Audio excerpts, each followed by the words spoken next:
When the tea has cooled and the light is just right, you can find yourself reading another good book. It really is an oversized mug, but you know what? I'm a fan of this. Hang on. Ah, nice warm hot leaf juice. There we go. Alright. We're on the last few chapters of Scarlet. We're so damn close. I mean, seriously, like, look at what's left. Look at what is left. We're almost there. And I feel like there's 10 chapters in this, so I feel like there's going to be some whirlwind chapters. Let's continue. Chapter 38. Howls filled the theater's basement. From the corner of her bed, in the cells near blackness, Scarlet held her breath and listened. The lonesome cries were muffled and distant, somewhere out on the streets. But they must have been loud indeed to reach all the way to her dungeon. And there seemed to be dozens of them, animals seeking one another in the night, eerie and haunting. There shouldn't be wild animals in the city. Peeling herself off the bed, Scarlet crept toward the bars. A light filtered down the hallway from the stairs that led up to the stage, but it was so faint she could barely make out the iron bars over her own door. She peered down the corridor. No movement, no sound. An exit sign that probably hadn't been lit up in 100 years. She peered the other direction. Only blackness. She had the sinking sensation of being trapped all alone, of being left to die in this underground prison. Another howl echoed up, louder this time, though still stifled. Perhaps on the street just outside the theater. Scarlet licked her tongue over her lips. "Hello?" she started, tentatively. When there was no response, not even a distant howl, she tried again louder. "Is anyone there?" She shut her eyes to listen. No footsteps. "I'm hungry." No shuffling. "I need to use the bathroom?" No voices. "I'm going to escape now." But no one cared. She was all alone. She squeezed the bar, wondering if it was a trap. Perhaps they were luring her into a false security, testing her to see what she would do. Perhaps they wanted her to try to escape so they could use it against her. Or perhaps, just perhaps, Wolf really had meant to help her. She snarled. If it wasn't for him, she wouldn't be in this mess to begin with. If he'd told her the truth and explained to her what was going on, she would have come up with another plan to get her grandma out, rather than being led like a lamb to the feast. The joints in her fingers started to burn from clenching the bars too tight. Then the hollowness of the basement. She heard her name. Weak and uncertain, posed as a delirious question. Scarlet? Stomach clenching, Scarlet pushed her face into the bars, their coldness squeezing against her cheekbones. "Hello?" She started to shake as she waited. Scarlet? Cranmere! Cranmere? The voice went silent, as if speaking had drained it. It's weird, there's no quotations over it, so I got confused. Scarlet thrust herself away from the bar door and ran back to the bed, claiming the small chip she'd tucked beneath the mattress. She returned to the door, desperate, pleading, hoping. If Wolf had tricked her about this... She reached through the bar and flicked the chip across the scanner. It chimed. The same sickeningly cheerful chime it had given when her guards brought her food. A sound she had despised until this moment. The bars swung open without resistance. Scarlet lingered in the open doorway, her pulse racing. Again, she found herself straining to hear any sound of her guards, but the opera house seemed abandoned. She stumbled away from the stairwell, into the blackness of the hallway. Her hands on the walls to either side were her only guides. When she came to another iron-barred door, she paused and leaned against the opening. "Cranmere?" Each cell was empty. 3, 4, 5 cells, all empty. "Cranmere?" she whispered. At the 6th door... I'm so sorry. At the 6th door, a whimper. "Scarlet?" "Cranmere!" She dropped the chip in her excitement and immediately fell to the floor in search of it. "Cranmere, it's all right. I'm here. I'm going to get you." Her fingers found the chip, and she whipped it up before the scanner. A wash of relief covered her when it chimed, although a pained, terrified sound came from her grandmother upon hearing it. Scarlet yanked the bars open and pushed into the cell. This isn't good. This is not a good sign. Not bothering to stand lest she accidentally trip over her grandmother in the darkness. The cell was rank with the stench of urine and sweat and old, stale air. Grandmère? She found her huddled on She found her huddled on the gritty stone ground against the back wall. Grandmère? Scar, it's me! I'm here! I'm going to get you out! Her words dissolved into sobs as she grasped her grandma's frail arms, pulling her into an embrace. Her grandma cried out, an awful, pitiable sound that cut through Scarlet's ears. She gasped and laid her back down. Don't, her grandma whimpered, her body sliding limply down to the ground. Oh, Scar, you shouldn't be here. You shouldn't be here. I can't stand you being here, Scarlet. She started crying, choking wet sobs burbling up from her. Scarlet hovered over her grandma's body, fear gripping every muscle. She couldn't remember hearing her grandmother cry before. What did they do to you? She whispered, drawing her hands over her grandmother's shoulders. Beneath a thin, tattered shirt, there were the lumps of bandages and something damp and sticky. Biting back her own tears, she traced her grandmother's chest and ribs. The bandages were everywhere. She stroked the woman's arms and hands. Her hands were shaped more like clubs now, so covered in bandages. No, don't touch them! Her grandma tried to pull away, but her limbs only twitched uncontrollably. As tenderly as she could, Scarlet ran her thumb over her grandma's hands. Hot tears slipped down her cheeks. What did they do to you? Scar, you have to get out of here. Each word a struggle until she could barely talk, barely breathe. Scarlet knelt over her, resting her head on her grandma's breast and stroking the sticky hair off her brow. It's going to be all right. I'm going to get you out of here, and we're going to the hospital, and you're going to be fine. You're going to be fine. She forced herself to sit up. Can you walk? Have they done anything to your legs? I can't walk. I can't move. You have to leave me here, Scarlet. You have to get out. I'm not leaving you. They've all left, Grandmère. We have time. We just need to figure out the way. I can carry you. Tears dripped off Scarlet's chin. Come here. Come here, my love. Come closer. Scarlet swiped at her nose and buried her face against her grandma's neck. Arms tried to encircle her, but served to only beat weakly against her sides. I didn't want to involve you in this. I'm so sorry. Grandmère! Hush. Listen. I need you to do something for me. Something important. She shook her head. Stop it! You're going to be all right! Jesus Christ, they had abused an old woman. I feel bad. Listen to me, Scarlet. Even her grandmother's faint voice seemed to drop. Princess Celine is alive. Scarlet squeezed her eyes shut. Stop talking, please! Save your strength! She went to live in the Eastern Commonwealth with a family by the name of Lynn. A man named Lynn Garin. A sad, frustrated sigh. I know, Grandmère. I know you kept her, and I know you gave her to a man in the Commonwealth. But it doesn't matter anymore. It's not your problem anymore. I'm going to get you out of here, and I'll keep you safe. No, darling. You must find her. She'll be a teenager now. A cyborg. Scarlet blinked, wishing she could see her grandmother in the blackness. A cyborg? Unless she's changed her name. She's called Cinder now.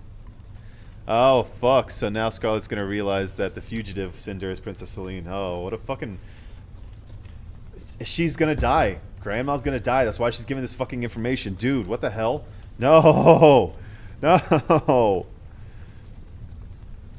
The name struck a chord of familiarity in the back of Scarlet's mind, but her brain was too clouded to pinpoint it. Grandmère, please stop talking. I have to... You must find her. Logan and Garen are the only ones who know. And if the Queen found me, she could find them. Grandma's damaged. She's sleepy for some reason. She could find them. Someone must tell the girl who she is. Someone must find her. You must find her. Scarlet shook her head. I don't care about the stupid princess. I care about you. I'm going to protect you. I can't go with you. Her padded hands rubbed against Scarlet's arms. Please, Scarlet. She could make all the difference. Scarlet shrank down. She'll be just a teenager, she managed to between her renewed sobs. What can she do? Or what can she do? She remembered then the name. The news feeds flashed through her thoughts. A girl running down palace steps, falling, landing in a heap on a gravel path. Lynn Cinder. A teenager. A cyborg. A lunar. She gulped. So Lavanna had already found the girl. Found, but lost her again. It doesn't matter, she murmured, laying her head against her grandma's chest. It's not our problem. I'm going to get you out of here. We're going to get away. Her mind desperately searched for a way they could escape together. Something to use as a stretcher or a wheelchair But there was nothing. Nothing that could make up the stairs. Nothing she could carry. Nothing her grandma could endure. Her heart broke, the pain of it pushing a wail out of her throat. She couldn't leave her like this. She couldn't leave her like this, but she couldn't let them hurt her anymore. My sweet girl. She clamped her eyes shut, pushing out 2 more hot tears. Cranmere, who is Logan Tanner? Her grandma brushed a light kiss against Scarlet's forehead. He's a good man, Scarlet. He would have loved you. I hope you'll meet him someday. Tell him hello from me. Tell him goodbye. A sob cut through Scarlet's heart. Her grandma's shirt was soaked through with her tears.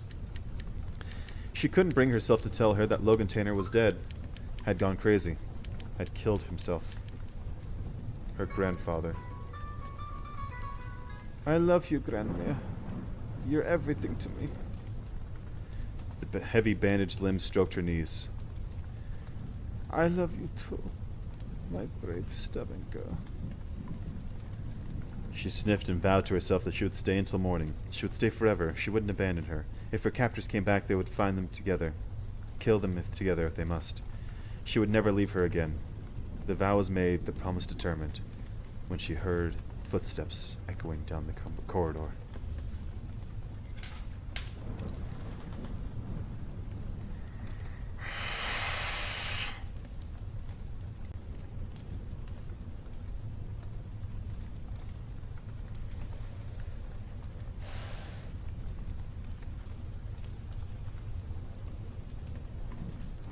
She's gonna have to abandon her grandma. She's gonna have to abandon her grandma.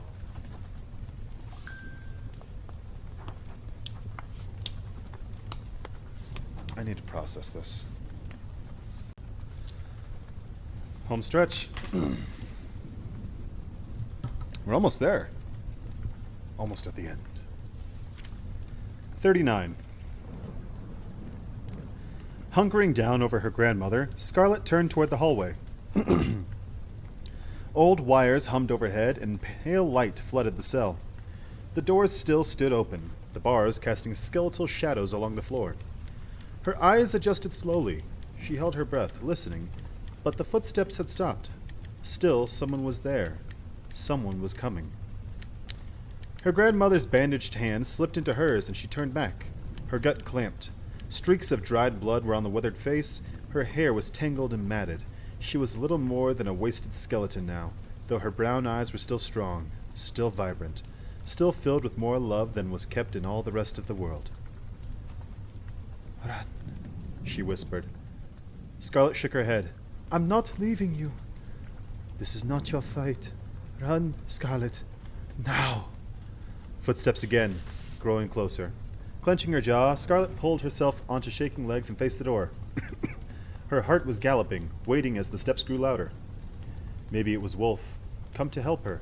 Come to help them. She was dizzy from the fluttering of her pulse, unable to believe that she wanted to see him again, after everything he'd done to her. But he'd given her the chip, and he was strong enough to carry her grandmother. If it was Wolf, returned for her, they'd be saved. She saw the shadow cross the floor before the man stepped into the threshold.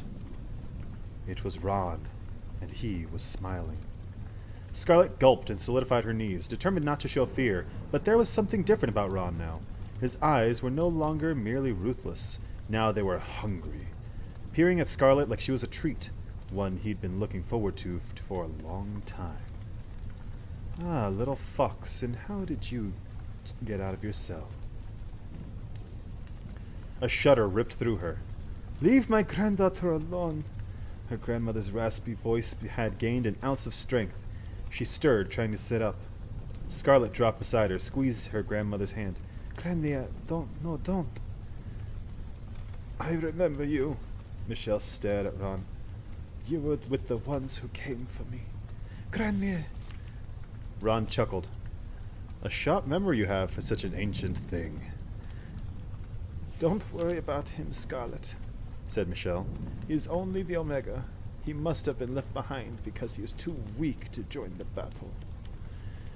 Ron snarled, baring his jetted canines, and Scarlet shrank back. How would that be? No, that's what it is.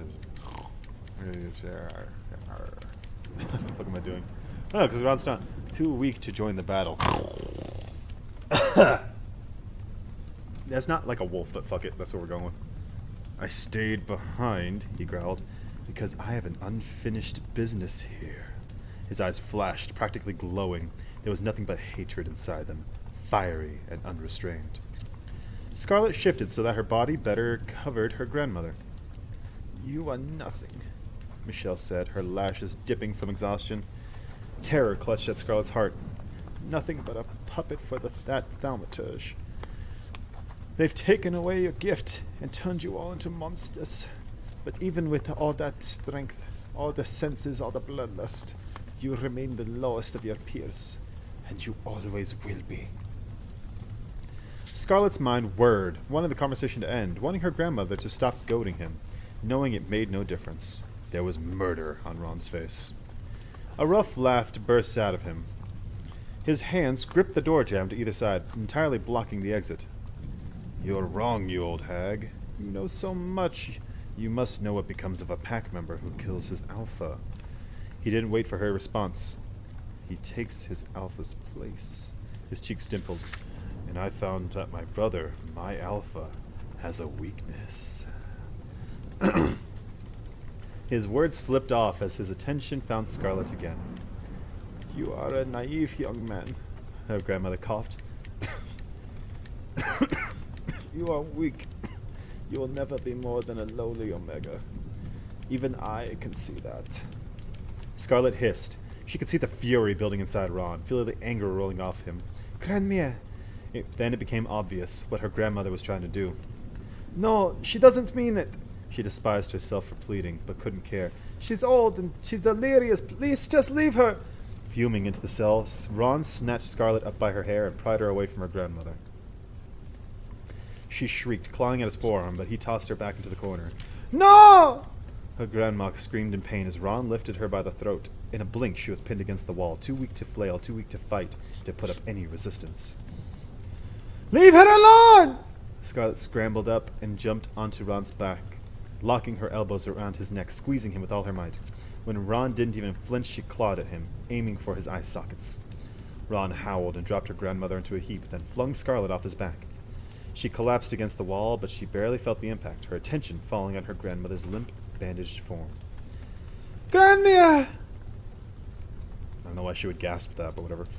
Their gazes met, and she could see, in that instance, that her grandmother would not be moving. Her dry lips managed to stammer. But nothing followed. Her eyes lingered open, eerily empty.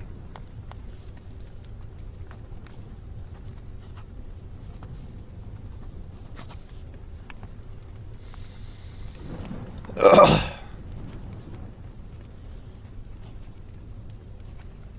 Man. Granny's dead. Grandmama is gone.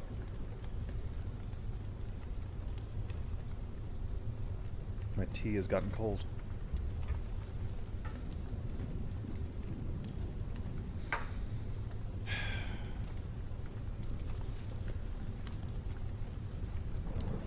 Scarlet shoved herself off the wall, but Ron was there first. His massive form crouching over her grandmother's body, scooping one hand beneath her back so that her head fell heavily onto the hard floor. Like a starved animal having brought down his first kill, Ron leaned over and clamped his jaws over Michelle's neck. Scarlet screamed and fell backwards. The world spun with the sight of blood, and Ron crouched on all fours. Her grandmother's accusation echoed back to her. They've turned you all into monsters. Still in shock, she forced her face away and rolled onto her side. Her stomach heaved, but there was nothing inside her but bile and saliva. She tasted iron and acid and blood, and realized she'd bitten her tongue when Ron had thrown her at the wall.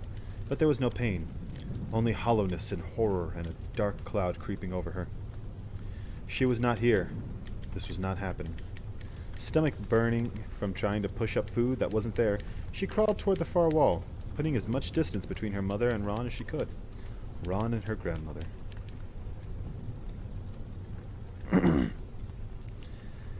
Her hand fell into the streak of light from the hallway. Her skin was sickly pale. She was trembling. Run. Lifting her head, she could see the start of the stairwell at the end of the hallway. Beside it, a painted sign long since faded. To stage. Run. Her brain struggled to find the meaning of the words to stage, stage, stage. Her grandmother's last words. Run! Reaching forward, she wrapped her fingers around the bars of the cell and used them as leverage, straining to pull herself up. To stand, to push forward, into the hallway, into the light.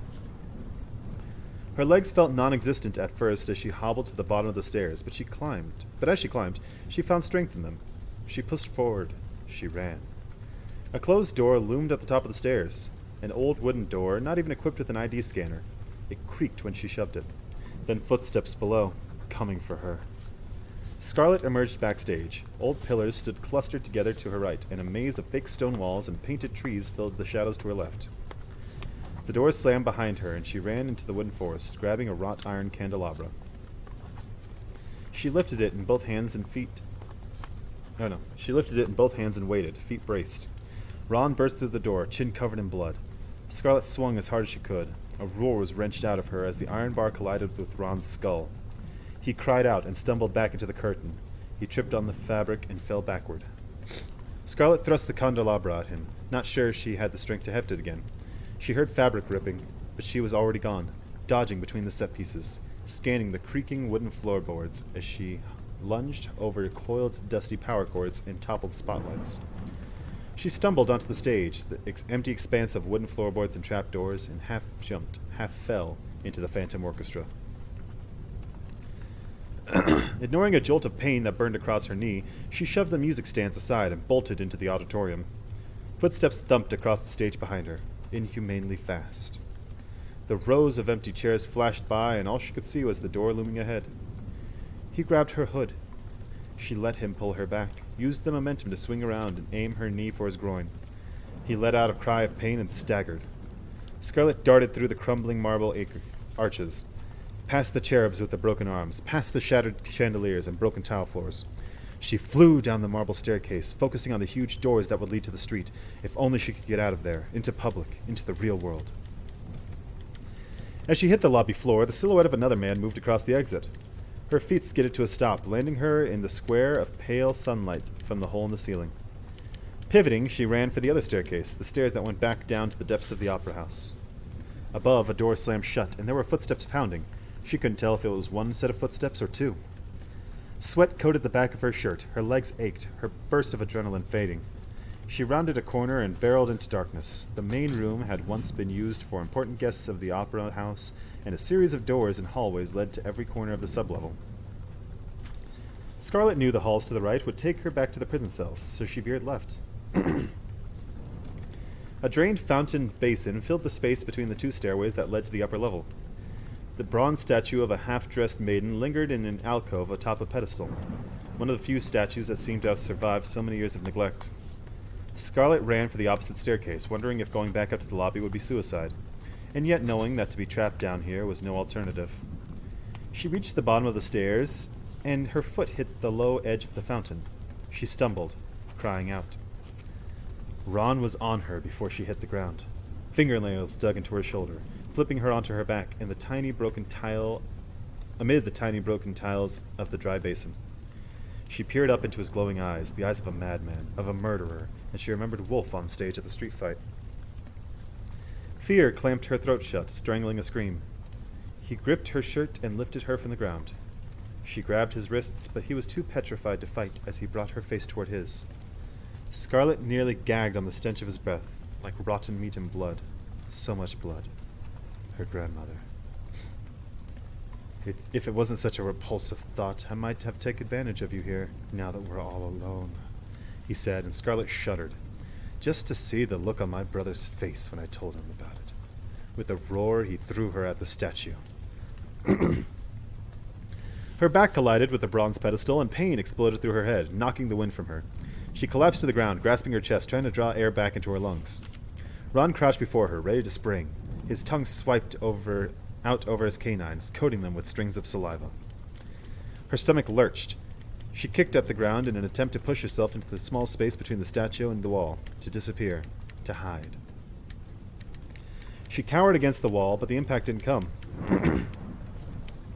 Scarlet heard a battle cry, followed by a heavy thud. Snarling. She lowered her trembling arms. In the center of the cavern, two forms tangled with each other, jaws snapping, blood dripping over taut muscles. Eyesight blurring, she managed to ease in a breath, glad to feel her chest expand. Reaching overhead, she gripped the statue and tried to pull herself up, but the muscles in her back screamed at her. I'm really hoping that the other silhouette is Wolf. Clenching her jaw, she worked on tucking her legs under her what the fuck? Under her, and battled against the pain until she couldn't stand it. Until she could stand, panting and sweating against the bronze goddess. If she could just get away from the brawl was over, if she could just get away before the brawl was over. Ron pulled the other man into a headlock. The opponent's glowing emerald eyes pierced Scarlet for one heart-stopping moment before he flipped Ron over his head. The ground vibrated from the impact, but Scarlet barely felt it. Wolf. It was Wolf. Alright, Wolf. You got some work to do for your redemption, dude. I'm very happy to see you. I am very happy to see you. How are you going to make up for this? Because you really fucked her over. Part of me, I know the setup wasn't there to support it, but part of me really hoped that would be Thorn and Cinder crashing in and saving her, but that's neither here nor there. Chapter 40. Ron rebounded onto his feet, and he and Wolf sprang apart, each straining against unburned energy. Let's take an extra second. So we're finally having like the showdown, the one that was teased when Wolf fought Ron. Now they're actually gonna fight to the death, and I'm very excited to see how this goes. Ron rebounded onto his feet, and he and Wolf sprang apart, each straining against unburned energy. Scarlet could almost see it, simmering and seething beneath her skin. Wolf was covered in gashes and blood, but he didn't seem to notice as he stood slightly hunched, hands flexing. Ron bared his fangs. Return to your post, Ron. No, hang on. Because he can't be like steady face. It's going to be the adrenaline pumping. Return to your post. Return to your post. No, because he's not. It's return to your post, Ron. I'm Batman. Wolf said with a snarl. This one is mine. Ron snorted in disgust. And let you embarrass me? Embarrass our family with all your newfound sympathy? You're a disgrace. He spat a gob of blood onto the broken concrete. Our mission is to kill. Now stand aside so I might kill her, if you're not willing to do it yourself. Scarlet glanced behind her. The staircase was low enough that she could climb over the railing, but her body ached just thinking of it. Trying to shake off the helplessness, she struggled to crawl to the edge of the fountain. She is mine, Wolf repeated, his voice tinted with a low growl. I do not want to fight over you for a human, brother, Ron said, though the loathing etched into his face made the endearment sound like a joke. Then you will leave her. She was left under my jurisdiction. You should not have abandoned your post to come for her. She is mine! Yeah, Wolf's temper flared and he swiped at the nearest candelabra, tearing at the bronze arm from the wall. Scarlet ducked as it crashed to the floor, sending wax candlesticks hurtling into the fountain's basin. They both remained in their hunched stances, panting, glaring. Finally, Ron snarled. Then you've made your choice! He pounced. Wolf battled him from the air with an open palm, swiping him down onto the fountain wall. Ron landed with a yelp, but quickly rolled back onto his feet. Wolf lunged, digging his teeth into Ron's forearm. With a cry of pain, Ron swiped his sharp nails down Wolf's chest, leaving crimson gouges. Unlocking his jaw, Wolf backhanded Ron across the face, sending him reeling into the fountain statue. Scarlet screamed and stumbled back against a column at the base of the stairs. Ron attacked again, and Wolf, expectant, grasped him by the neck and used the momentum to throw him overhead. Ron rolled gracefully onto his feet. They were both panting, blood soaking through their shredded clothes. They paced, waiting, hunting for weaknesses. Again, Ron made the first move. He threw his whole weight at Wolf, tackling him to the ground. His jaws went for the neck, snapping, but Wolf held him off. Hands wrapped around his throat. He grunted beneath Ron's weight, struggling to avoid the dripping fangs when Ron dug his fist into Wolf's shoulder. The bullet wound from Scarlet's gun. Oh, shit. Ron remembered that, damn it. This isn't good. Howling, Wolf curled his legs to gain purchase and shoved Ron off him with a kick to the stomach.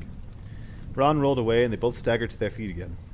Scarlet could see their energy dissolving as they stood, wobbling gazes flashing murder. Neither moved to cover their wounds. Ron swiped a bare arm across his mouth, streaking his chin with blood. Wolf crouched and sprang, shoving Ron onto his back and landing on top of him. A fist clawed for him. Wolf ducked, catching the brunt of the damage on his ear. Pushing his opponent into the marble, Wolf raised his face to the ceiling and howled. Scarlet forced her back into the column, petrified. The howl resounded off the walls and through her skull and joints, filling every empty space in her body. Typo. It says when he... Oh no, that's right. I just don't know how to read. When he stopped howling, Wolf dropped down and snapped his jaw around Ron's throat. Scarlet hid behind her arms, but couldn't bring herself to look away. Blood gurgled up, coating Wolf's chin and neck, dribbling down onto the mosaic floor. Ron shook and jerked, but the struggle was quick to drain out of him. A moment later, Wolf released him, letting the dead bodies slump onto the ground. Good, I didn't like Ron. He's dead. Ding dong, that bitch is dead. Good. Reaching around the column, Scarlet grasped the stair railing and hauled herself up the flight, running, half limping, up the steps. The lobby was still deserted. Her feet splashed through the puddle in the center of the room as she ran for the doors. Doors that would lead to the street, to freedom. Then she heard Wolf chasing her. She shoved through the exit. The cool evening air engulfed her as she pounded down the stairs to the empty street, already scanning the open square for help. She saw no one. No one. Any more cold leaf juice?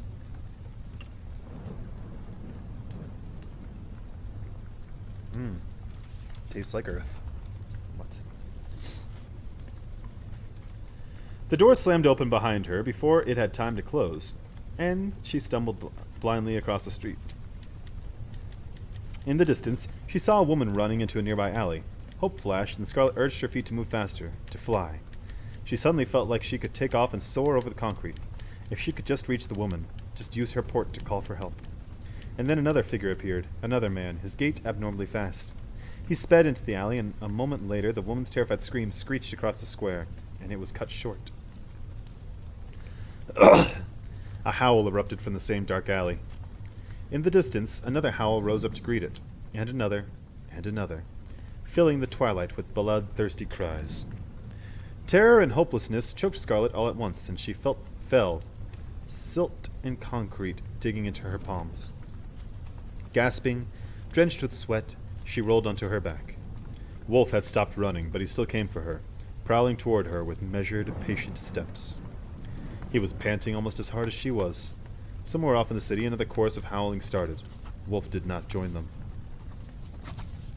His attention was all for Scarlet, cold and sharp and hungry. The pain was clear. The fury was clearer. She scrambled away on her burning palms. Wolf paused as he reached the center of the intersection. He was silhouetted by the moonlight, eyes gold and green and black and seething. She saw him drag his tongue across his fangs, watched as he curled and uncurled his fingers. His jaw worked as if to take in a bigger gulp of air. She could see his his struggle, as clearly as she could see the animal, the wolf, in him. As clearly as she could still see the man. Wolf. Wolf. Her tongue was parched. She tried to wet her dry lips and tasted blood. What have they done to you? You! The word was spat out at her, full of hatred. What have you done to me? He took another stumbling step toward her, and she scooted away, pushing at the ground with the heels of her shoes. But it was useless. In the blink of an eye, he had crouched down over her, knocking her onto her elbows without even having to touch her. His hands hit the ground on either side of her head. Scarlet gaped at eyes that now seemed to glow in the dark. His mouth was ruby red, the front of his shirt black from gore. She could smell blood on him, on his clothes, his hair, his skin. If it was this pungent to her, she couldn't imagine how it must overwhelm him. He growled and lowered his nose to her neck, sniffing. I know you don't want to hurt me, Wolf. His nose bumped against her jaw. His breath caressed her collarbone. You helped me. You rescued me. A steaming tear escaped down her cheek. The tips of his hair, wild and messy again, brushing against her lips. Things have changed. Her heart fluttered like a firefly with a missing wing. Her pulse pounded through her veins, expecting the clamp of jaws in her throat at any moment, but something was holding him back. He could have killed her already, but he hadn't. She gulped. You protected me from Ran. It wasn't so you could kill me now. You don't know the thoughts going through my head. I know you're different than them. She attached her gaze to the enormous moon over the skyline, reminded herself that this was not a monster. This was Wolf, the man who had held her so tenderly on the train, the man who had given her the ID chip to help her escape. You said you never wanted to scare me. Well, you're scaring me. A growl vibrated against her. Scarlet shivered, but forced her body not to shrink away. Instead, she gulped and brought her hands up to his face, stroking her thumbs over his cheeks. She placed a kiss against Wolf's temple. His body tensed, and she was able to angle his head back just far enough that she could see his eyes. His lips curled into a snarl, but she held his gaze. Stop this, Wolf. You're not one of them anymore. His brow twitched, but his resentment seemed to fade. His expression held pain and desperation and mute anger, but not for her. He's in my head, he said, his voice a rumbling growl. Scarlet, I can't.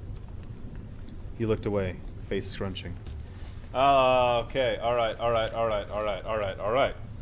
So it's confirmed that fucking Jael the Thaumaturge is controlling the wolves. Because he's trying to fight it. He wants to love Scarlet. He doesn't want to hurt Scarlet. But he's being forced to hurt Scarlet. He's being forced to do these things.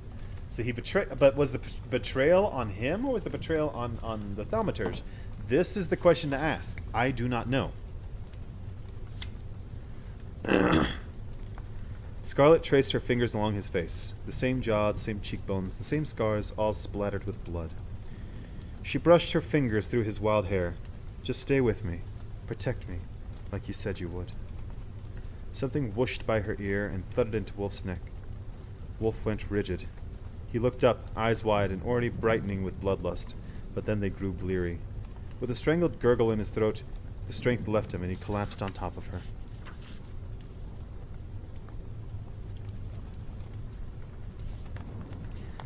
Something whooshed by her ear and thudded into Wolf's neck. I bet you that's going to be a dart. I bet you that's going to be one of the sleep darts that Cinder has. Oh, is this where they all meet up? Oh my god. Wolf! Wolf! Craning her neck, Scarlet saw a man and a woman sprinting toward her, the moonlight glinting off the woman's gun. Scarlet's terror was short-lived. They weren't crazed Lunars. They weren't crazed Lunars. She returned her attention to Wolf. Chapter 41, I don't know if I said that. She turned her attention to Wolf, searching out the dart embedded in his neck. Aha! Wolf! She yelled again, prying out the dart out of his flesh and dropping it to the ground. Are you alright? The woman yelled as she got closer. Scarlet ignored her until her own name cut through her panic. Scarlet? Scarlet Benoit? I'm sorry. She glanced up again as the woman slowed, but no, not a woman. a girl with messy hair and fine, vaguely familiar features. Scarlet frowned, sure she'd seen the girl before. The man caught up, gasping for air. "Who are you?" she asked, locking her arms around Wolf as the two stooped to pull him away from her. "What did you do to him?" "Come on," said the man, grabbing Wolf. He tried to pry Wolf away, but she held tight. "We have to get out of here." "Stop it! Don't touch him! Wolf!" She gripped the sides of Wolf's face and tilted him back. If it hadn't been for his fangs and the blood in his jaw, he would have looked peaceful. "What did you do to him?" "Scarlet, where's your grandmother? Is she with you?" said the girl. This brought Scarlet's scattered attention back to her. "My grandmother?"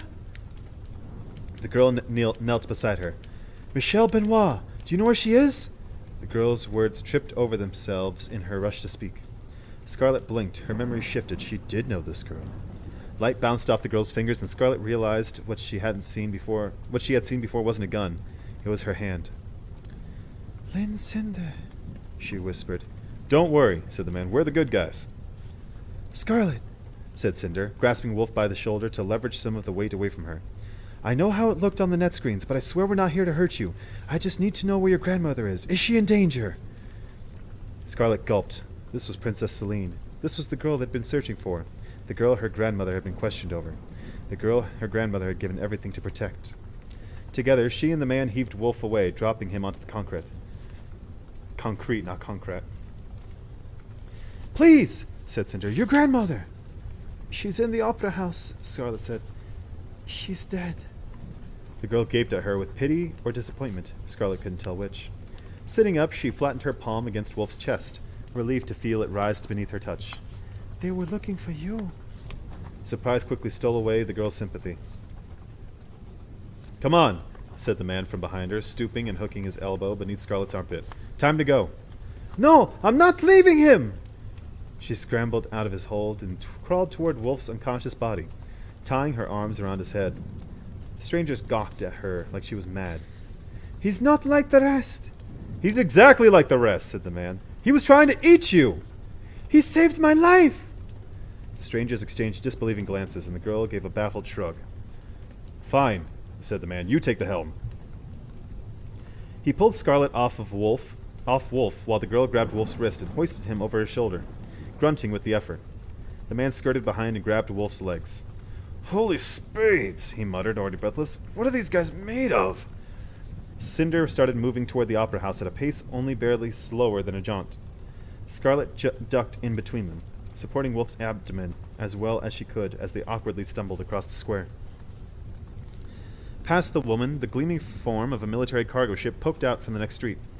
A howl nearly startled Scarlet into dropping Wolf's body. She could not imagine feeling more vulnerable.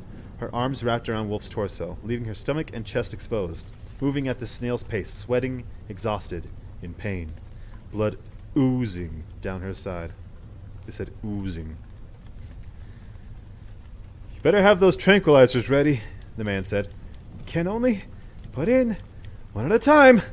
The man cursed beneath his breath, then gasped, "Cinder! Tenor!" There was a snap, and a dart lodged itself into the man's chest on the sidewalk in front of the theater.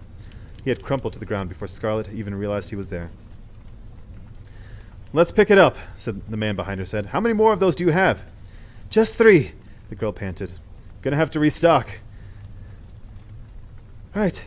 I'll just head down to the convenience store, and—" She didn't finish. The strain too much. Cinder tripped, and they all stumbled. Wolf's body landing on the ground with a thud. Scarlet pulled out from beneath him, and her heart lurched to see blood gushing out of his wounds, made worse from the trek. "Wolf!" No, it'd be a lot stronger. "Wolf!" An eerie howling rose up all around them, much closer than it had seen before. "Open the ramp!" the girl yelled, startling the man. "We need bandages," said Scarlet. The girl got to her feet and grasped Wolf's wrists again. "There are bandages on the ship. Come on!"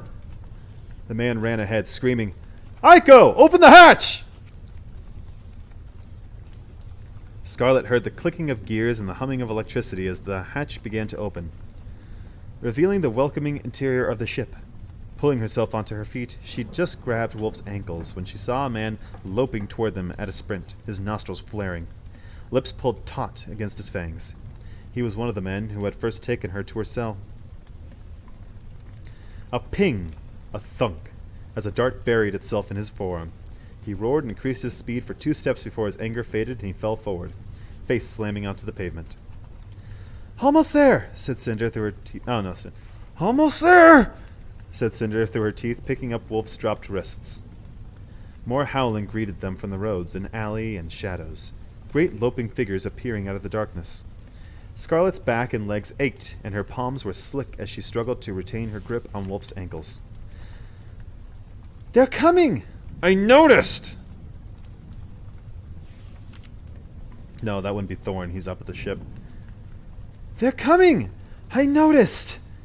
Scarlet fell, crashing onto her knees. She looked up at Wolf's unconscious face at the panicking girl, and frustration welled up inside her. She forced herself to stand again, though her legs were no stronger than unbaked dough. Then the man was back, shoving her toward the ship. "Go!" he yelled, and grabbed Wolf's ankles. "Thorn, you're supposed to be flying the ship, you dunce!" Scarlet turned toward the ship's open hatch.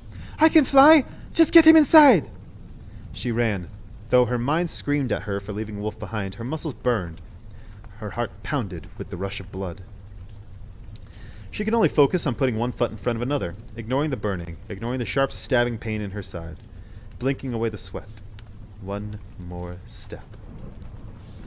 Something sliced across her back. She heard the rip of fabric, a loud thump, and then something grabbed her ankle. She screamed and collapsed at the bottom of the ramp. Fingernails buried themselves into the flesh of her calf, and she cried out in pain. Whistle. Thud. The hand released her. Man, Cinder's a really good shot. Scarlet kicked the man in the jaw before scrambling up the rest of the ramp into the gaping hull of the ship. She flew into the cockpit and stumbled into the pilot's seat. They hadn't bothered to stop the engines, and the ship rumbled and purred around her. Her motions were automatic. She could barely see for the salty sting of sweat in her eyes. Her heartbeat felt like a horse's hooves trampling her chest. But her fingers knew what to do as they breezed over the panel.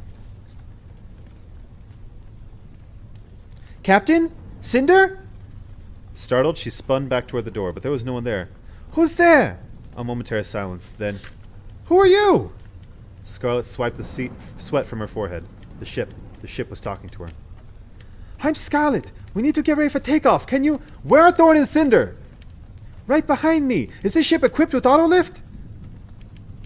A series of lights lit up on the panel. "Autolift and automagnetic stabilizers." "Good." She reached for the thruster output control and waited to hear the sound of footsteps on the ramp. A drop of sweat slid down to her temple. She gulped, harshly, failing in her attempt to wet her sandpaper throat. "What's taking them so long?" Swiveling the chair around, she threw herself toward the cockpit entrance and peered past the cargo bay. Wolf's prone body was laid out not a dozen steps from the end of the ramp, and there were Lynn Cinder and her friend, standing back to back. They were surrounded by 7 lunar operatives and the thaumaturge. Oh, crap, oh, crap, oh, crap, oh, crap, oh, crap, oh, crap, oh, crap, oh, crap, oh, crap, oh, crap, oh, crap, oh, crap, oh, crap, oh, crap. Oh, they're fucked, they're fucked, they're fucked, they're fucked, they're fucked, they're fucked, they're fucked, they're fucked, they're fucked. Okay.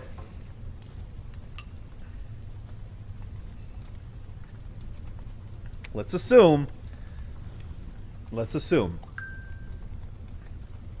that the lunar operatives and the thaumaturge haven't seen her.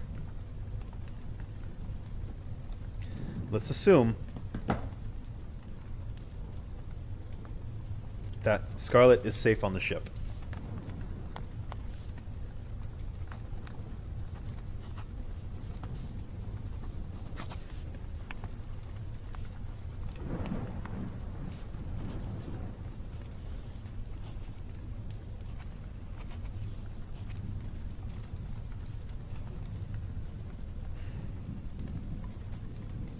I can't think of what might happen. I can't think of what they can do. They're surrounded. So the only way we'll find out is if we keep reading. So let's just keep reading. Chapter 42. Cinder sensed the thaumaturge before she saw him, like a snake slithering into her brain, urging her to stop running, to stand still and be captured.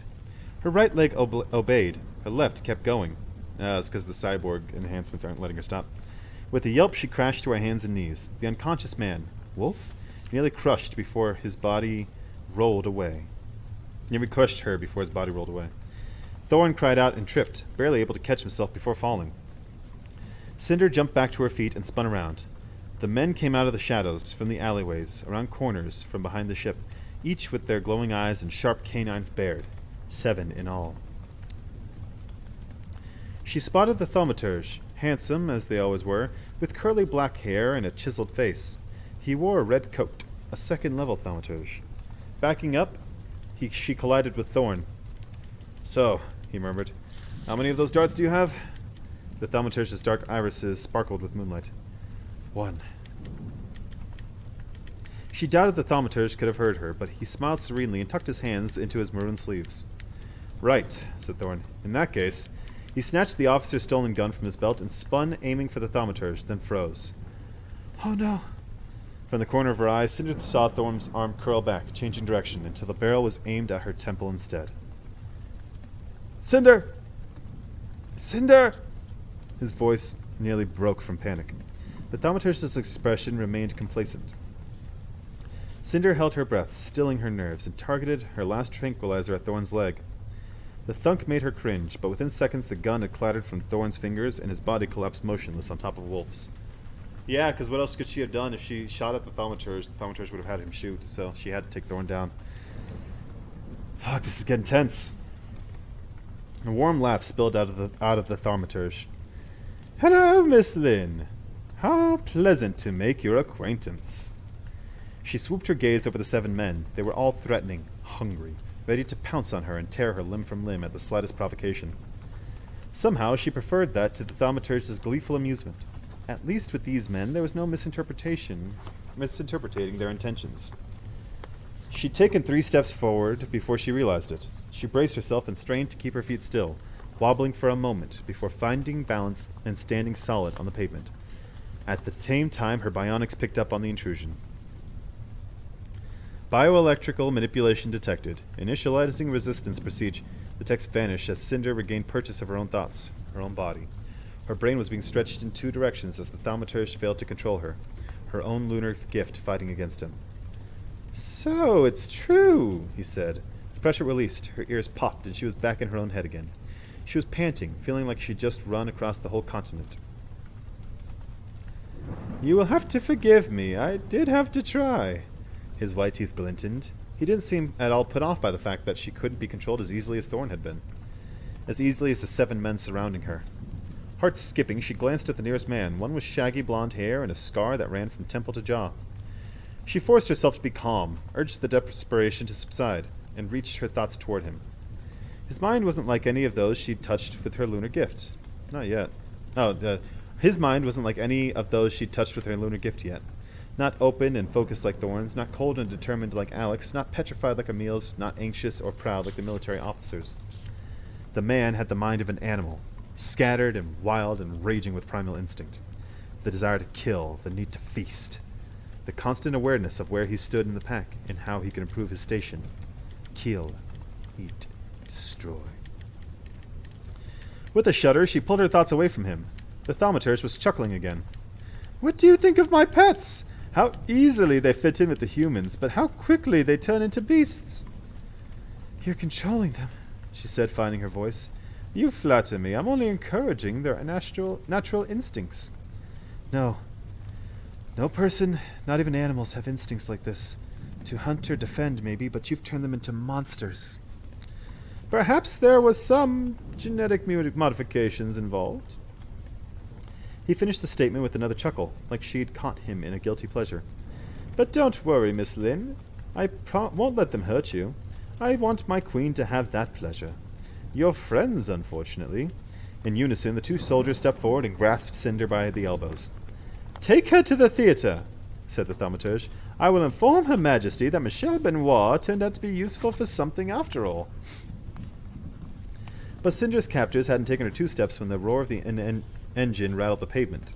They hesitated, and Cinder glanced back as the ramp beyond started to rise, hovering chest-height above the streets. The ramp was still down, and Cinder could see the metals vibrating, the storage crates rattling against another. "Cinder!" Aiko's voice cut through their thundering pulse. "Get down!" She sank to her knees, hanging limp between the 2 soldiers as the ship surged forward. The lower platform collided with the 2 men. They dropped Cinder on all fours, and she glanced up as the ramp cut through the rest of the soldiers. mowing down all but the one who had the sense to dodge out of its way, before the ramp smashed into the thaumaturge. He gasped, his legs dangling as he clung to the edge. Staying low as the belly of the ship hovered overhead, Cinder spun around and scrambled for Thorn's dropped pistol. She waited until she was sure she had a clear shot before firing. The bullet lodged itself in the thaumaturge's thigh, and he screamed, releasing the ramp and dropping onto the pavement. His calmness was gone, his face contorted with rage. Good. Fuck 'em. The blonde soldier came out of nowhere, tackling Cinder to the ground, sending the gun skidding across the pavement. She struggled to push him off, but he was too heavy, pinning her right arm to the ground. She swung a punch at him with her metal fist, heard the bones crunch on impact, but he didn't release her. He snarled and opened his jaws wide. Just as he brought his mouth toward her neck, the ship spun in the air. The landing gear took the soldier in his side, throwing him off Cinder. She rolled away, colliding with Thorn's and Wolf's prone bodies. The ship swept back around, its running lights washing over the street. The ramp scraped against the road as it settled back to the ground, not a half-dozen steps from where Cinder lay. Inside the ship, Scarlet Benoit's head appeared in the cockpit's doorway. "Come on!" Scrambling to her feet, Cinder grabbed Thorn by the elbow and dragged him off of Wolf, but she'd barely moved when a long howl ricocheted down her spine. It was quickly picked up by the rest of the soldiers, the sound deafening. Cinder stumbled at the base of the ramp and looked back. 2 of the soldiers were lying motionless, the 2 who had taken the brunt of the ship's impact. The rest were crouched down on all fours, their faces turned up at the sky as they howled. The thaumaturge, farther away, picked himself up from the ground with a sneer. Though it was too dark to see any blood, Cinder could tell he was favoring the leg that had been shot. Brushing the sweat from her eyes, Cinder focused on the soldier closest to her. She mentally reached out for the bioelectrical waves that were rolling off him, frenzied and hungry, and clamped her thoughts around him. One howl was cut off sharply from the rest. A headache was already forming at her temples at the effort required to control him, but she sensed the change immediately. Still violent, still angry, but no longer a wild beast sent to rip apart anyone in its path. You. She wasn't sure if she said it out loud or merely thought it. You are mine now. Get these 2 men on board the ship. His eyes flickered, loathing but restrained. Now. As he moved to lumber toward her, the rest of the howling ceased. 4 faces peered at Cinder and the traitor. The thaumaturge snarled, but Cinder could barely see him. Bright spots were dancing in her vision. Her legs were beginning to shake from the effort of keeping herself standing while maintaining her control on the man. He grabbed onto Wolf and Thorn by their wrists and began dragging them up the ramp like puppets under her strings. But she could already feel the strings fraying. Hissing, she fell to one knee. Impressive. The thaumaturge's voice was muffled in her head.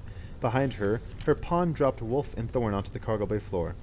I can see why my queen fears you, but taking control of one of my pets will hardly save you now. She was so close. Get the soldier out of the ship. Get herself inside. She managed to bring him back to the edge, the very bottom of the ramp, before her hold on him snapped. She fell forward, clutching her temples, feeling as if 100 needles were being jabbed into her brain. It hadn't hurt like this to control anyone else. Had never hurt at all. The pain began to ease. She squinted. The thaumaturge was snarling at her, one arm clutching his stomach where the ramp had hit him. The rest of the soldiers were standing there, their eyes still glowing but their expressions passive, and it occurred to Cinder that the thaumaturge was too hurt to keep control of them all, that even his hold on them was tenuous. But it didn't matter. She had no more strength. She sank back on her heels, letting her hand fall heavy at her sides. Her body swayed. She could feel unconscious calling to her, seeping into her brain. A grin once again creased the thaumaturge's lips, but this time it showed more relief than amusement. Troya, he said, go in and retrieve Mademoiselle Benoit. I will have to decide what is to be done with Alpha Kess. His eyes darted past Cinder at the same moment she heard a gunshot. The thaumaturge stumbled back, clutching his chest. Slipping onto her hip, Cinder glanced back to see Scarlet marching down the ramp, carrying a shotgun. Mademoiselle Benoit retrieved, she said, planting her heel on the back of the dazed, blank-faced soldier and showing him off the ramp. And don't worry, we'll take Alpha Kessley off your hands. Sneering, the thaumaturge sank to the ground. Blood began to dribble out between his fingers. Where did you get that? One of your storage crates, Scarlet said. Come on, let's... A mix of emotions flickered through her eyes, writhing fury, startled confusion, emptiness. She lowered the barrel of the gun. Cinder cursed. "Aiko! The ramp!" she said, crawling up onto the ramp and collapsing at Scarlet's feet. Reaching up, she snatched the gun away before the thaumaturge could turn it on either of them, and the ramp began to rise, dropping them both down into the cargo bay. An angry scream reached them, and then another chorus of howls that faded quickly away. The thaumaturge's last fading efforts to control his pets. Cinder saw Scarlet shaking her head to rid herself of the fog before hauling herself to her feet. "Hold on to something if you can," she yelled as she hobbled into the cockpit. "Ship! Engage magnet lifters and rear thrusters!" Cinder sank exhausted onto the floor, still clutching the gun. Moments later, she felt the ship rising up away from the earth and whipping toward the sky. Oh! Okay. Right. Have any more liquid? That's not water. But I'll take it. So, okay. By luck, a lot of luck, they escaped.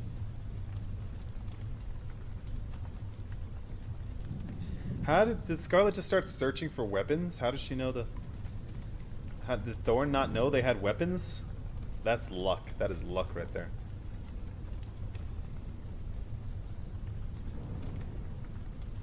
Would have been cool if the thaumaturge got eaten by the wolves because they were so hyped up. So Wolf's unconscious, and Thorn's unconscious from the darts. I wonder what's going to happen when Wolf wakes up. Scarlet knows that Cinder is Princess Celine. Scarlet knows that Cinder is Princess Celine. Scarlet is going to have to come clean to Wolf and Thorn. Grandma Benoit is dead. Scarlet doesn't have much reason to stay with Celine, unless she wants to see her grandma's will done, which I kind of doubt that. But also, end of the world, so she's going to have to help.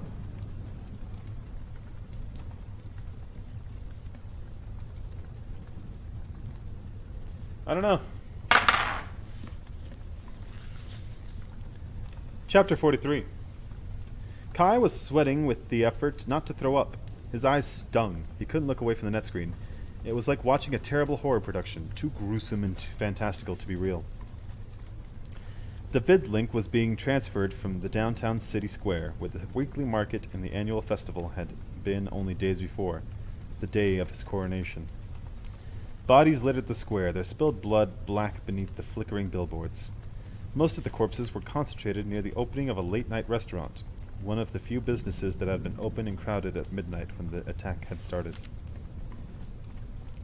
He had been told only one assailant had been in the restaurant at the time, but with the amount of carnage, he felt certain it had to be more. How could one man do so much damage? The feed switched to a hotel in Tokyo just as a man with crazed eyes threw a limp body against a pillar. Kai cringed at the impact and turned away. "Turn it off. I can't watch anymore. Where are the police?" I'm so sorry.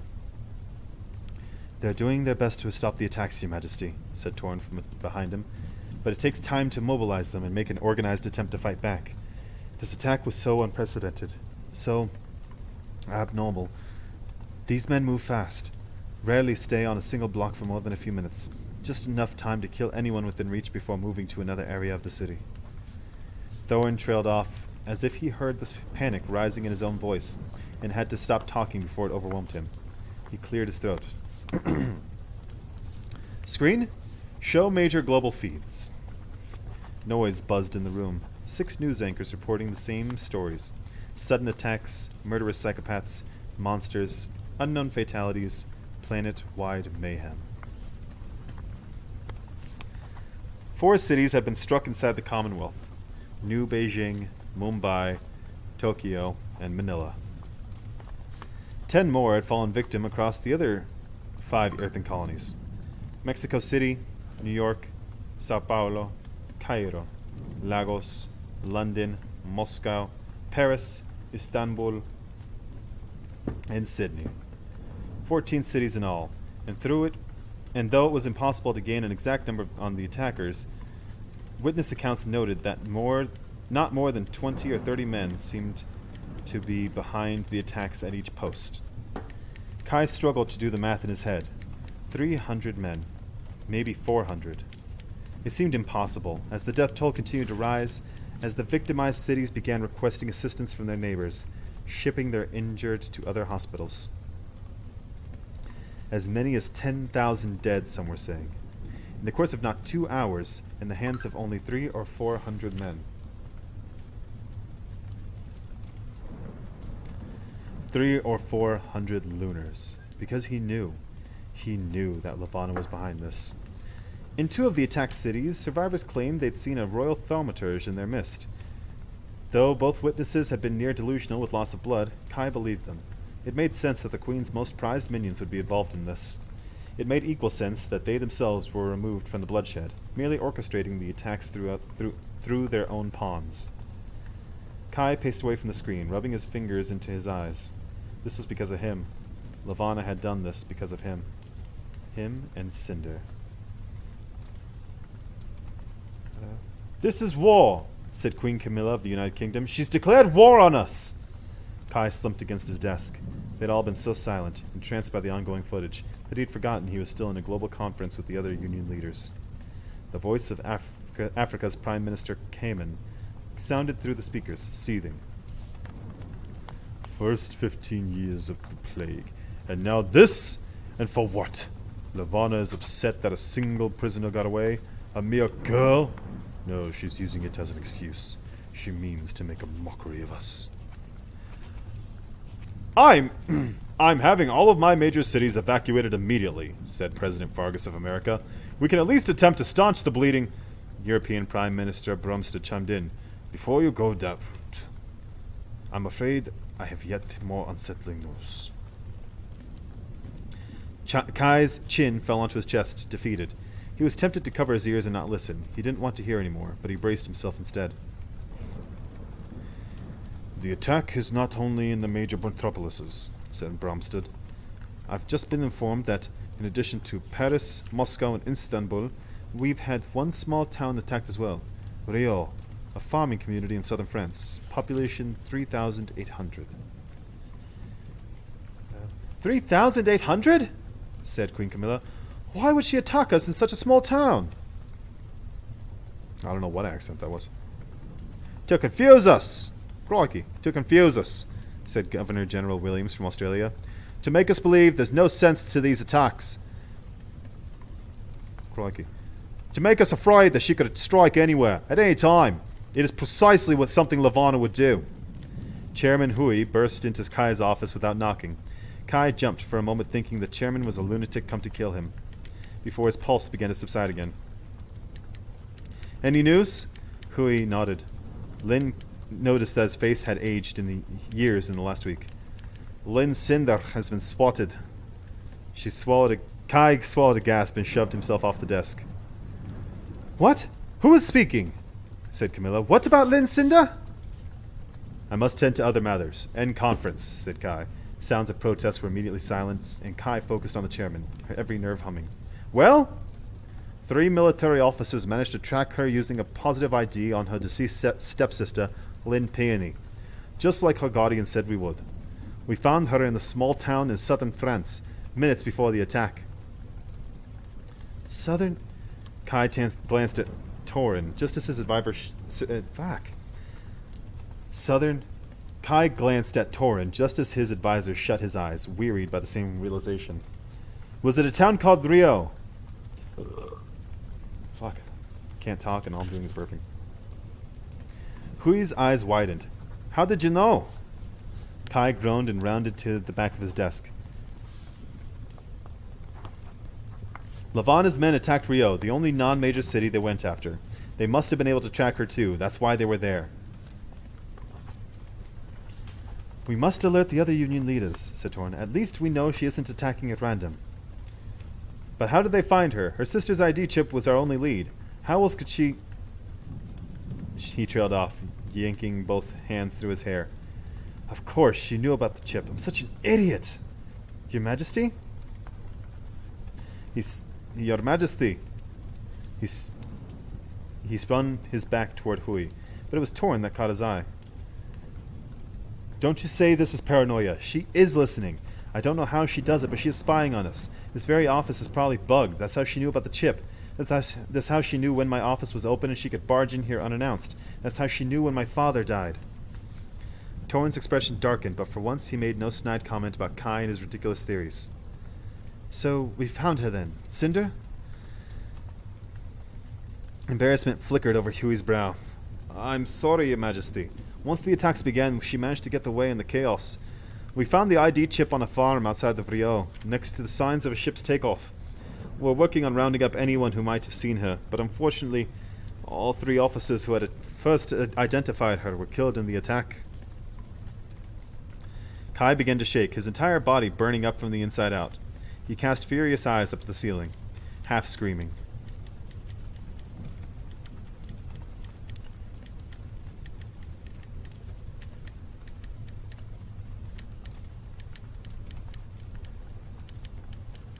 Hang on, this line, I'm trying to figure out who's saying this. Well, see that, Your Majesty? If it wasn't for your attack, we would have had her. I hope you're pleased with yourself. Huffing, he crossed his arms over his chest and waited for his blood pressure to drop again. Enough of this. Call off the search. Your Majesty? Said Thorn. I want all available military and enforcement officers focused on finding these men who are attacking us and putting an end to this. That's our new priority. As if relieved by the decision, Hui gave a curt bow and clipped out of the office, leaving the door open in his wake. Your Majesty, said Torn, while I don't disagree with this course of action, we have to consider how Levana will react.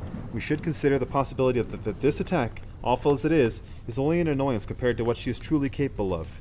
Perhaps we should attempt to placate her before she can do any further damage. I know. Kai faced the screen and muttering. Frightened news anchors. I haven't forgotten those pictures that the American Republic had. The memory still sent a chill down his back. Hundreds of soldiers standing in formation, each one a cross between a man and a beast, protruding fangs and enormous claws, hunched shoulders, and a fine layer of fur up their broad arms. The men who were attacking all over Earth were vicious and wild and brutal. That much was clear. But they were still only men. Kai suspected they were just the precursor to what Levana's beast army could become. And he thought he couldn't loathe her anymore. Not after she'd purposefully withheld the Ledamosis antidote from him, or attacked one of his servants to prove a political point, or forced him to betray Cinder, for no other reason than she'd escaped from Luna years ago. But he could not have fathomed this cruelty, which is why he would forever hate himself for what he was about to do. Torin, will you give me a moment? Your Majesty? Torin's eyes were wrinkled in the corner, as if carved into his skin. Perhaps they'd aged unfairly this week. You want me to leave? He bit the inside of his cheek and nodded. Torin's lips perched, but it seemed a long time before he could form any words. Kai could see knowledge on his advisor's face. Torin knew what he was planning. Your Majesty, are you sure you don't wish to discuss this? Let me offer guidance. Let me help you. Kai tried to smile, but it came out nothing more than a painful grimace. I can't stand here, safe in this palace, and not do anything. I can't let her kill anyone else. Not with these monsters, not by withholding the Ledamosis antidote, not by whatever she has planned next. We both know what she wants. We both know what will stop this. Then let me stay and support you, Your Majesty. He shook his head. This isn't a good choice for the Commonwealth. It may be the only choice, but it will never be a good one. He fidgeted with his collar. The Commonwealth should not be able to blame anyone but me. Please, go.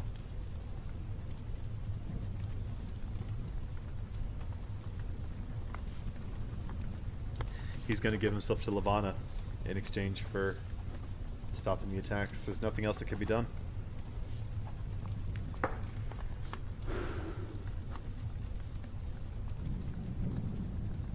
He saw Torin take in a slow, painful breath before bowing deeply. I'll be right outside should you need me, Your Majesty. Looking supremely unhappy about it, Torin left, shutting the door behind him. Kai paced before the net screen, his gut twisting with anxiety. He straightened his shirt, wrinkled from a long day. But at last he'd still been in his office when the alert had come. He believed he might never experience a full night of sleep again after this, after what he was about to do. In his frenzied thoughts, he couldn't help thinking of Cinder at the ball. How happy he'd been to see her descending the stairs into the ballroom. How innocently amused he'd been at her rain-drenched hair and wrinkled dress, thinking it was a fitting look for the city's most renowned mechanic. He'd thought she must be immune to society's whims of fashion and decorum, so comfortable in her own skin that she could come to a royal ball at the Emperor's own guest, with messy hair and oil stains on her gloves, and keep her head high as she did so. This was before he knew that she'd rushed the ball to give him a warning. Cinder had sacrificed her own safety to plead with him not to accept the alliance, not to marry Levana, because after the marriage ceremony was done and she had ascended to the throne of the Eastern Commonwealth, Levana intended to kill him. He felt sick to his stomach, knowing that Cinder was right. He knew that Levana wouldn't hesitate to depose of him as soon as he'd served his purpose. But he had to stop these murders. He had to stop this war. Cinder was not the only one capable of sacrificing herself for something greater. Inhaling, exhaling, he faced the screen.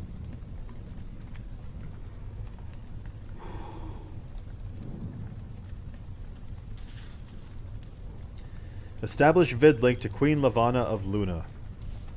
The small globe in the corner turned over only once before it brightened with the image of the Lunar Queen, draped in her lacy white veil. He imagined her face old and haggard and decrepit beneath its sheath, and it didn't help. Kai sensed she'd been waiting for his calm. He sensed she'd been listening in on everything, and knew precisely what his intentions were. He sensed she was smirking behind the veil. My dear Emperor Cato, what a pleasant surprise. It must be quite late to New Beijing. About 2 hours and 24 minutes past midnight. Is that correct? He swallowed his disgust as best he could and opened his hands wide to her. Your Majesty, I beg you, please stop this attack. Please call off your soldiers. The veil shifted as she listed her head to the side. You beg me? How delightful. Do go on. Heat flooded his face. Innocent people are dying. Women and children, bystanders, people who haven't done anything to you. You've won, and you know it. So please, end it now. You say I've won, but what is my prize, young Emperor? Have you captured the cyborg girl who started all this? She is the one you should be appealing to. If she turns herself over to me, then I will call off my men. That is my offer. Do let me know when you are prepared to bargain with me. Until then, good night. Wait! She folded her hands. Yes? His pulse thrummed painfully against his temples. I can't give you the girl. We thought we had her, but she'd gotten away again, as I suspected you already know. But I can't let you continue to murder innocent Earthins while we try and find another way to track her. I'm afraid that's not my problem, Your Majesty. There's something else you want, something I can offer. We both know what that is. I'm sure I don't know what you speak of. Kai didn't realize he was gripping his hands, practically pleading with her until his knuckles started to ache. If your offer of a marriage alliance still stands, I accept. Your prize for calling off your men will be the Commonwealth. His voice broke on the final word, and he clamped his jaw shut.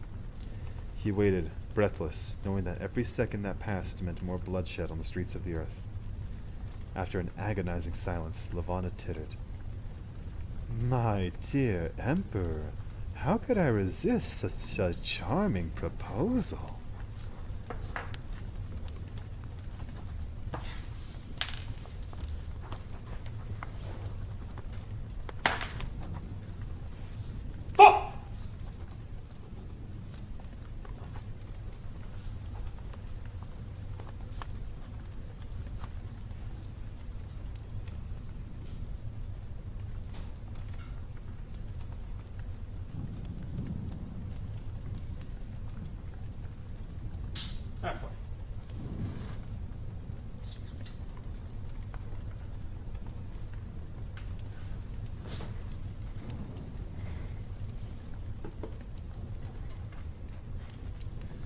He tried to fight it, He put up a fight for so long. He did what he could. There's nothing more that can be done. People are dying. All around the world, people are dying. He has no choice. He has to. And she knew that they would get him to cave. Because she knew that he wouldn't be able to find the cyborg girl. She knew that. Lavana knows. Don't pay attention to the fact that I just licked off the side of the can.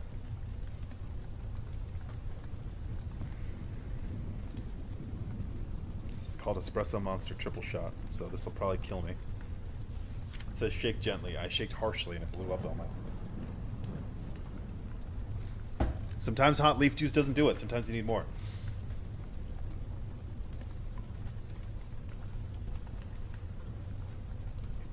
Fuck!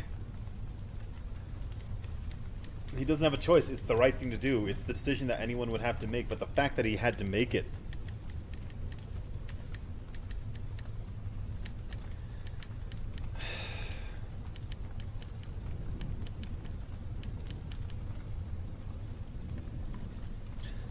And I have the feeling that she's not going to call off the attack until, like, it's official.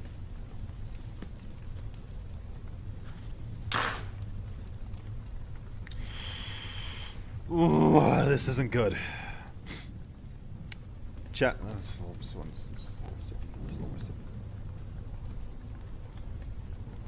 44. There's only 48 chapters, so we're getting very close.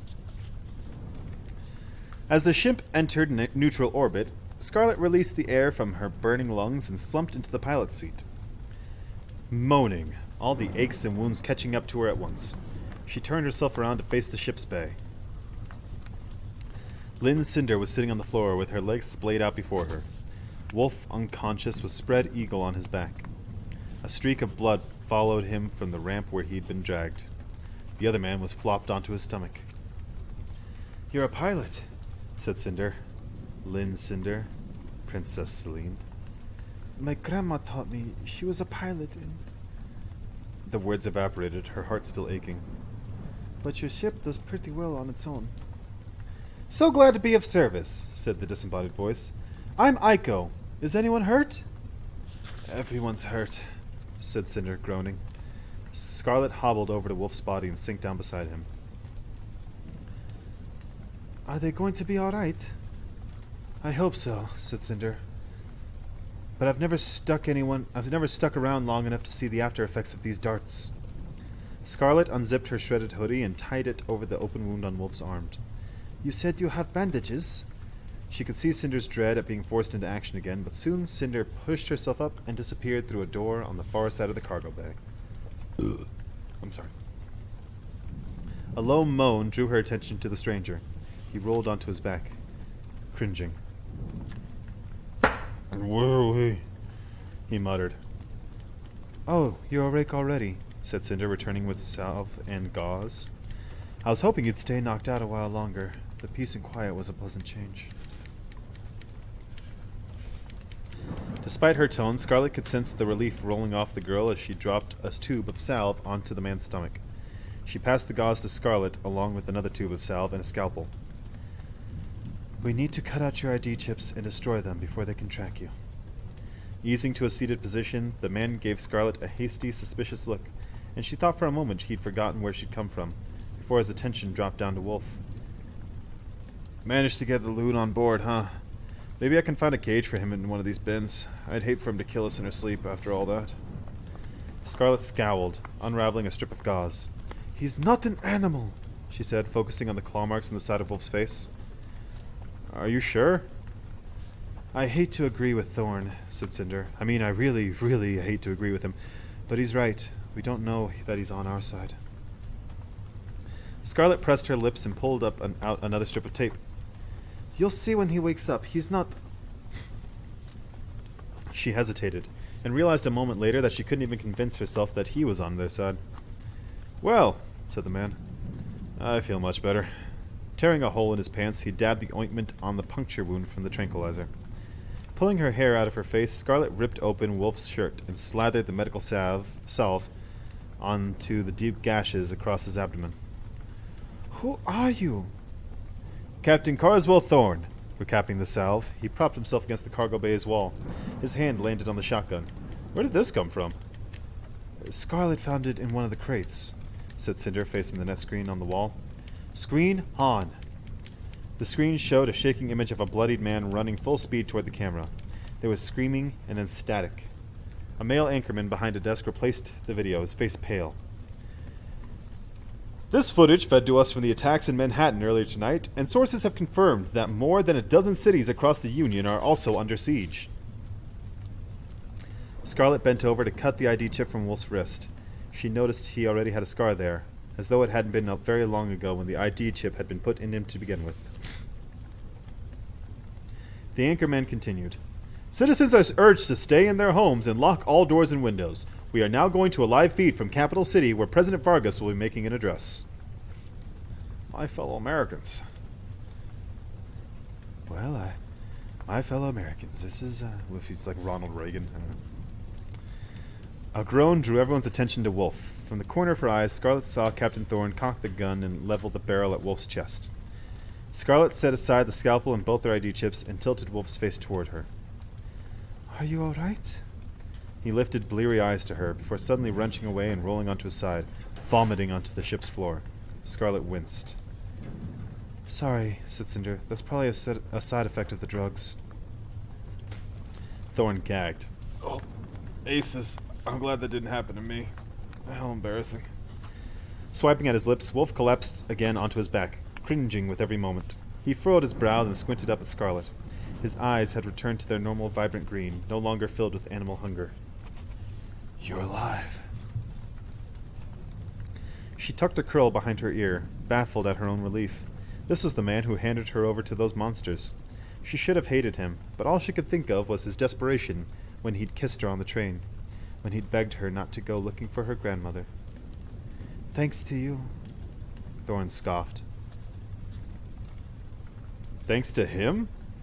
Wolf tried to look at Thorne, but he couldn't twist his neck enough. Where are we? You're aboard a cargo ship orbiting Earth, said Cinder. Sorry about the whole tranquilizer thing. I thought you were going to eat her. I thought I was too. His expression darkened as he took in Cinder's metal hand. I think my queen is looking for you. Thorne quirked an eyebrow. Was that supposed to make me feel better about having him on board? He's better now, Scarlet said. Aren't you? He shook his head. You shouldn't have brought me here. I'll only put you all in danger. You should have left me down there. You should have killed me. Thorne released the safety on the gun. I can answer that. Oh, he's just so eager to kill him. It's like, oh, if you say so. It's a damn shame. Just when we were getting along so nicely. Pop! Thorne just, you should have killed me. Oops. Oh my god, I'm just imagining Thorne, you should have killed me. Like, before he even finished the sentence, you should have killed. Pop! Oh, I'm sorry. Was I not supposed to blow him off at his request? So that's on me. Well, maybe we'll find another wolf man that's trying to eat our face.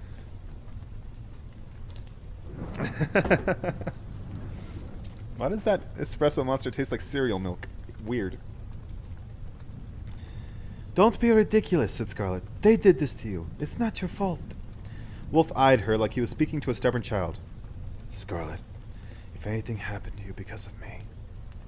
Do you intend to harm anyone aboard this ship or not? Said Cinder, cutting through their conversation. Wolf blinked at her, at Thorne, and then at Scarlet, his eyes lingering. No, he whispered. 3 heartbeats later, Cinder's body relaxed. He's telling the truth. What? Said Thorne. And that's supposed to make me feel better? Kai is going to make an announcement! Aiko's voice blared through the ship, then the volume of the net screen rose. An anchor was speaking again. Appears that all attacks have ceased. We will keep you posted as news develops. Now we connect you to the feed from the Eastern Commonwealth, where we are expecting an emergency announcement from Emperor Cato to begin. He was cut off, the screen turning on the EC's press room, where Kai stood behind a podium. Cinder bunched the material of her pants in both fists. Cinder has a bit of a crush on him, Thorne stage whispered.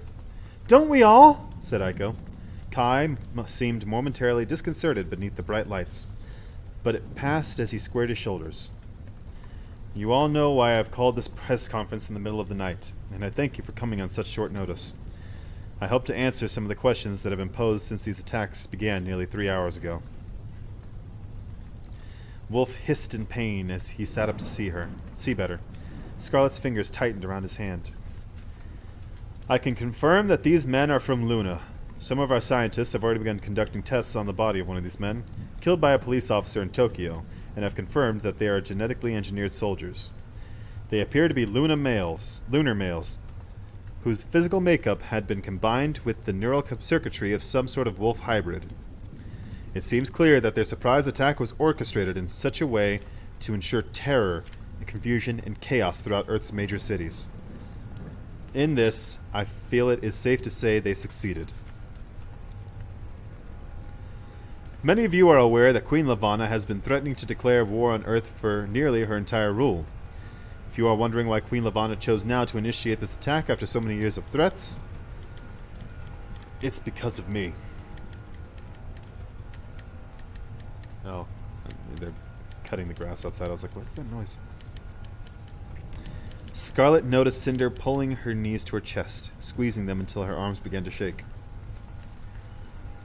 Queen Levana is angry at my inability to adhere to a treaty between Luna and Earth that states all lunar fugitives be apprehended and returned to Luna. Queen Levana made her expectations quite clear in this regard, and I failed to meet them. A strange sound escaped Cinder's throat, a squeak or a whimper, and she clamped her metal hand over her mouth to stifle it. Because of this, I feel it is my responsibility to end these attacks and prevent a full-scale war, so long as it is within my power to do so. So that is what I've done, in the only way I could. His gaze pierced the back wall of the press conference as if he were too mortified to look at any of the journalists in the eye. I have accepted an alliance of marriage with Queen Levana of Luna. A shocked scream ripped from Cinder, and she launched herself to her feet. No! No! In return, Kai continued, Queen Levana has agreed to withhold further attacks. The wedding has been scheduled for the next full moon, the 25th day of September, to be followed immediately by Queen Levana's coronation as Empress of the Eastern Commonwealth. The removal of all lunar soldiers from Earth and soil will begin the following day. No! Cinder screeched, grabbing the boot off her foot. She heaved it at the screen. Idiot! You idiot! My cabinet and I will have further updates in the upcoming days. I will not be taking any questions tonight. Thank you. The room filled with barking questions regardless, but Kai ignored them all, slinking off the platform like a defeated general. Cinder spun away and kicked the nearest crate with her bare metal foot.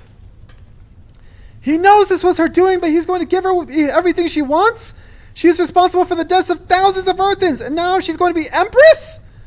She paced the floor, spotted the 2 bloodied ID chips beside Scarlet, and mercilessly stomped them to pieces, grinding them into the floor with her heel. How long will she be satisfied that? A month? A week? I told him she was planning on using the Commonwealth as a stepping stone to wage war on the rest of the Earth, and he's still going to marry her! She's going to have complete control over all of us, and it will all be his fault! Scarlet crossed her arms over her chest. It sounds to me, she said, her voice rising to compete with Cinder's, that it will all be your fault. Cinder's tirade ceased, and she gaped at Scarlet. Between them, Thorn settled his chin on his palm as if watching a great show, though his free hand still held a shotgun aimed at Wolf's head. You know why she did this, said Scarlet, climbing to her feet despite the protests of her angry muscles. You know why she's after you.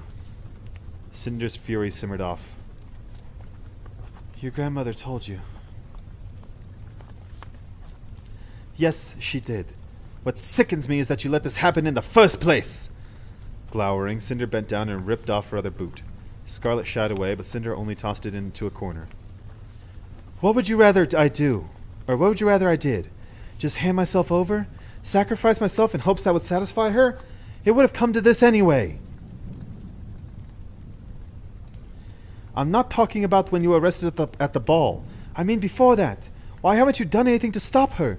People are relying on you. People think you can make a difference. And what are you doing? Running away and hiding? My grandmother didn't die so you could live as a fugitive. Too much a coward to do something! I'm confused, said Thorn, raising a finger in the air. What are you talking about? What are we talking about? Scarlet glanced at the captain. Would you stop pointing that gun at him? Thorn tossed the gun to the side and folded his hands in his lap. He doesn't even know, does he? Scarlet rounded on Cinder. You've put his life in danger, all of our lives in danger, and he doesn't even get to know why? It's more complicated than that. Is it?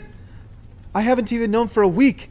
I found out who I was the day after the ball, when I was sitting in a jail cell preparing to be handed over to Lavana like a trophy. So between breaking out of prison and running for the entire Commonwealth military and trying to save your life, I haven't had much time to overthrow an entire regime. I'm sorry if I've disappointed you, but what do you want me to do? Scarlet drew back, a headache pounding at her temple. How could you not have known? Because your grandmother shipped me off to the Commonwealth without bothering to tell me. But isn't that why you were at the ball? Stars, no. You think I would have been stupid enough to face Lavana if I'd known the truth? She hesitated. Well, I don't know. For Kai, maybe, but... She grasped her head with both hands. I don't know. I didn't know. Scarlet was suddenly dizzy from anger, the rush of blood, the exhaustion. The only response she could form was a baffled, "Oh." Thorn coughed. I'm still confused. With a sigh, Cinder wilted onto a crate, staring down at her mismatched hands. She scrunched her whole face up, like preparing for a blow, then muttered, I am Princess Celine. Thorn snorted, and they all turned to him. He blinked. Wait, really? Really? The joking smile froze on his lips. A heavy silence was followed by a vibration beneath their feet, and Aiko's voice. I don't compute. That makes two of us, said Thorn. Since when? Cinder shrugged. I'm sorry, I should have told you, but I didn't know if I could trust you, and I thought if I could find Michelle Benoit and have her explain some things to me, tell me how I came to be here, how I came to be this. She held up both hands before letting them fall limply back into her lap. Then maybe I could start figuring things out, she sighed. Aiko, I'm really sorry. I swear, I didn't know before. Snapping his jaw shut, Thorn scratched at his chin. You're Princess Celine, he said, testing the words. The crazy cyborg girl is Princess Celine. Is your gift intact? Wolf asked. He was sitting crookedly, trying not to put too much weight on his side. I think so, said Cinder, shifting uncomfortably. I'm still learning how to use it. She controlled one of those special operatives, said Scarlet. I saw her do it. Cinder glanced down. Only barely. I couldn't maintain control. You were able to manipulate one of the pack? While Jael was there? Yeah, but it was awful. I could only get to one of them, and I nearly passed out. A sharp laugh silenced her, before Wolf coughed painfully. Still, an amused expression lingered on his face. And this is why Lavana wants you. You are stronger than she is. Or you could be, with practice. Cinder shook her head. You don't understand. The thaumaturge had 7 men under his control, and I could barely manage one. I'm nowhere near as strong as them. No, you don't understand. Pardon me, said Wolf. Again, I'm sorry. Each pack is ruled by a thaumaturge who controls when our animal instincts take over, when all we can think about is killing. They've manipulated our lunar gift and used it to turn us into these monsters. Instead, with some physical modifications. But it's all connected to our master. Most lunars can't control us at all. We might as well be shells to them. And even our masters, who can control hundreds of average citizens at once, can only keep hold of a dozen or so operatives. That's why our packs are kept so small. Don't you see? No, said Cinder and Thorn at once. Wolf was still smiling. Even the most talented of thaumaturges can only control a dozen operatives, 15 at the most, and this is after years of genetic modifications and training. And yet you managed to take away one from his master on your first attempt? With some practice. He looked like he wanted to laugh. I would not have thought it before, but now I think Her Majesty might actually have cause to be afraid of you, Princess. Cinder flinched. Don't call me that. I'm assuming, of course, you do mean to fight against her, continued Wolf. judging from your response to the Emperor's announcement. Cinder shook her head. I don't have the first idea how to... I don't know anything about being a ruler or a leader or... But plenty of people think you can stop her, said Scarlet. My grandmother died so you could have this chance. I'm not going to let her sacrifice be wasted. And I will help you, added Wolf. You could practice your abilities on me. He slumped, his body tired from sitting up for too long. Besides, if you are who you claim to be, that makes you my true queen. Therefore, you have my loyalty. Cinder shook her head and hopped off the crate again. I don't want your loyalty. Scarlet planted her hands on her hips. What do you want?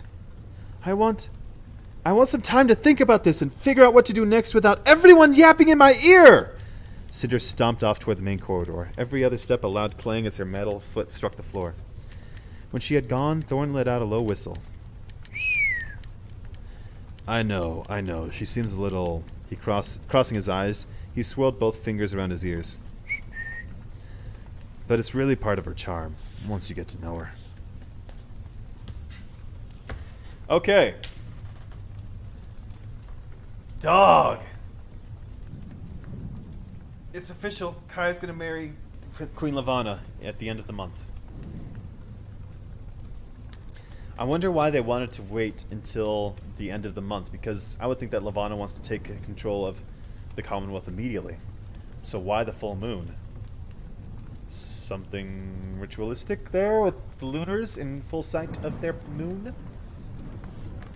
Wolf recognizes that Cinder's strength, which is great, helps put her realize her potential.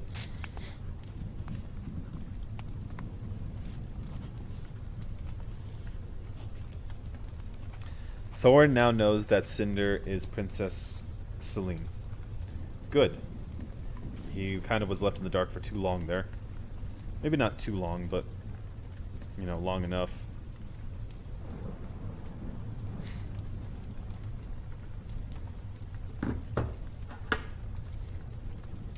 Scarlet is doing the right thing. She doesn't want her grandma's sacrifice to be in vain. I was worried that she's going to be like, well, my grandma died, so I'm out. So, good to hear that she's taking up righteous fury.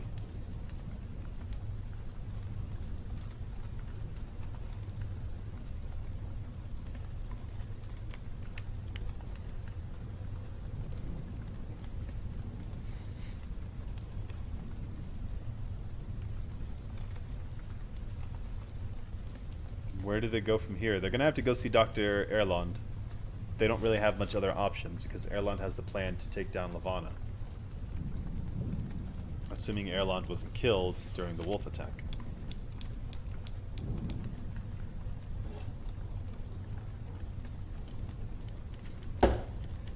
It's getting weird. Fuck. See, we're past the big reveals, and now we're just like dealing with waited. She'd had the bridge built for herself out of very special glass. Or chapter 45. She'd had the bridge built for herself out of very special glass, so that she could watch her soldiers from above. Watch them train, watch them fight, watch them adapt to their new mutations, all without being observed herself. She was intrigued now by a new pack who had just completed the genetic transformation a few days ago. They were still so young, mere boys, not one older than 12 years. They were almost precious, the way some of them stood off from the group, constantly checking the fine fur on their knuckles, bouncing back and forth on their restructured limbs, while the others were already brawling and taunting one another, making their place, choosing their hierarchy, just like the animals they were. Each thaumaturge beckoned to their assigned subjects, leading them through various formations. This too always fascinated her.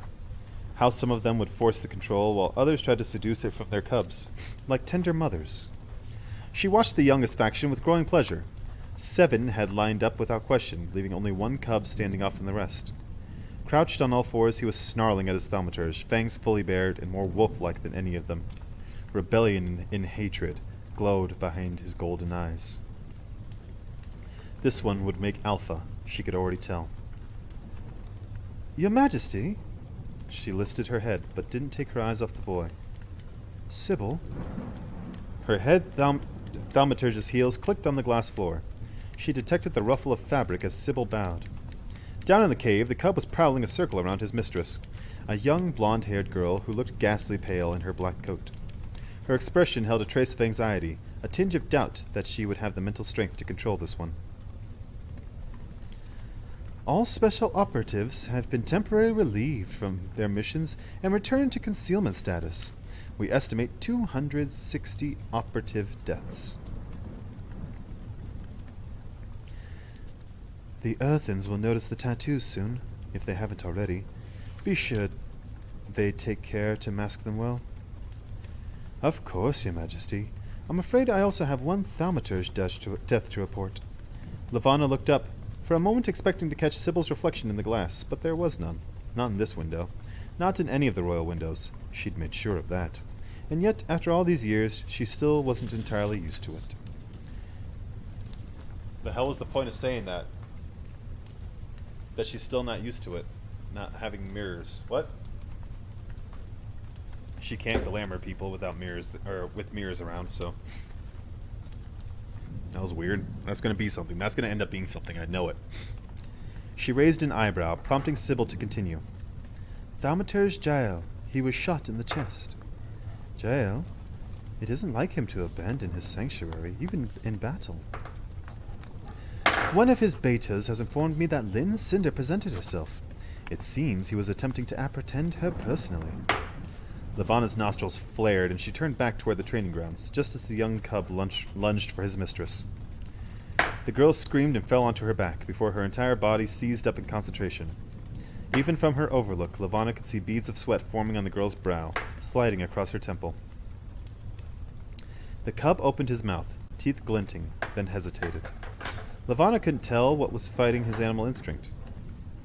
The thaumaturge grasping for control, or the remnants of a lunar boy still clinging to the thoughts in his head. Jael's pack has already disbanded, except for the one beta who was found inside the Paris stronghold. I will send thaumaturge Amory to retrieve him. The cub fell off his mistress and curling into a ball on his side, trembling, whimpering, in obvious pain. Unsteady, the thaumaturge climbed to her feet and brushed the black regolith dust from her jacket.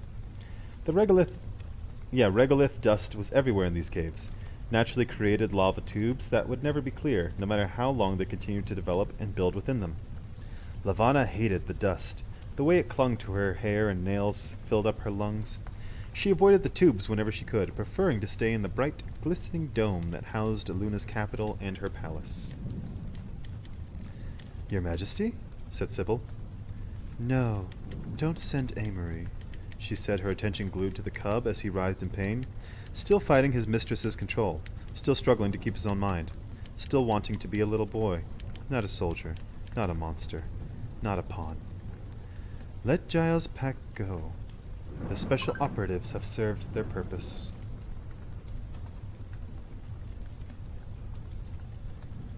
Finally, the cub stopped twitching. The fine fur on his cheeks was wet with tears as he lay there, panting. His mistress's gaze was fierce, as animalistic as her charges. Levana could almost hear the woman's orders, even though no words were being spoken, telling him to get up, to join the line, to obey her. The boy did, moving slowly, painfully. He lifted himself up onto his slender legs and shuffled into the line, head bowed, shoulders hunched, like a scolded dog. These soldiers are nearly ready, Levana said. Their genetic modifications are complete. Their thaumaturges are prepared. The next time we strike against Earth, these men will be leading the attack. There will be no disguising them. Yes, Your Majesty, Sybil bowed. This time Levana felt the respect rolling off her as much as hurt it. And may I also wish you my warmest congratulations on your engagement, my queen. Levana's left hand curled, her thumb running over the polished stone band on her finger. She always hid it in her glamour. She wasn't sure that anyone alive knew she still wore it. She herself so often forgot that it was there, but her finger was tingling tonight, since Emperor Cato's acceptance of a marriage alliance. Thank you, Sybil. That will be all. Another bow, then the retreating footsteps. Below, the factions were beginning to disband, their training over for the day. The thaumaturges led them off through separate caves, into the natural labyrinth beneath Luna's surface. It was peculiar to watch these men and boys, these creatures that had only been an experiment in her parents' time, but became a reality under her rule. An army faster and stronger than any other army. The intelligence of men, the instincts of wolves, the pliability of children. They made her nervous, a feeling she hadn't experienced for many years. So many Lunars with such peculiar brain waves that even she could not control them. Not all at once. These beasts, these scientific creations, would never love her. Not like the people of Luna love her. Not like the people of Earth would soon come to. What's that band? What's the ring that she has on her finger? Was she married prior? Does she have a commitment to something? What the hell's all that about?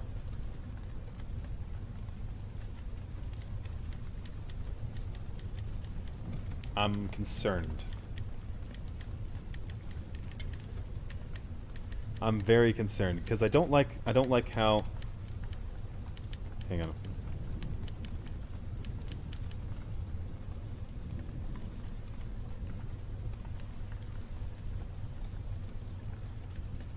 I don't like how it's uncertain. This uncertainty that Levana has. She can't control the wolves, or would never love her. She could not control all of them, not all at once, which shows that there's a limit to her power. Will there be a breaking point for Levana? I don't know if that would be the case, but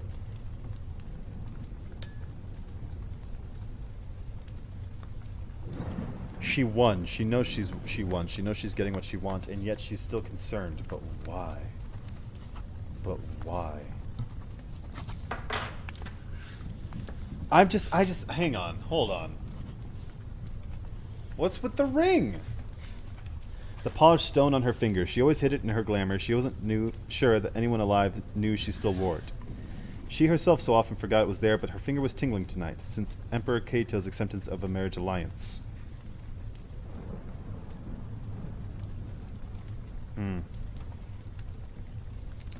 Chapter 46. Scarlet cried for hours, curled up on the bottom bunk of her new crew quarters. Each sob pulsed through her aching muscles, but the pain only made her cry harder with the memory of it all. The adrenaline and anger and denial had fallen away while she'd been digging through the dresser, and had found a military uniform folded neatly in the bottom drawer. Though the American uniform was all gray and white, instead of the mix of blues found on European pilots, it still looked remarkably like the clothes her grandma had worn in her military days.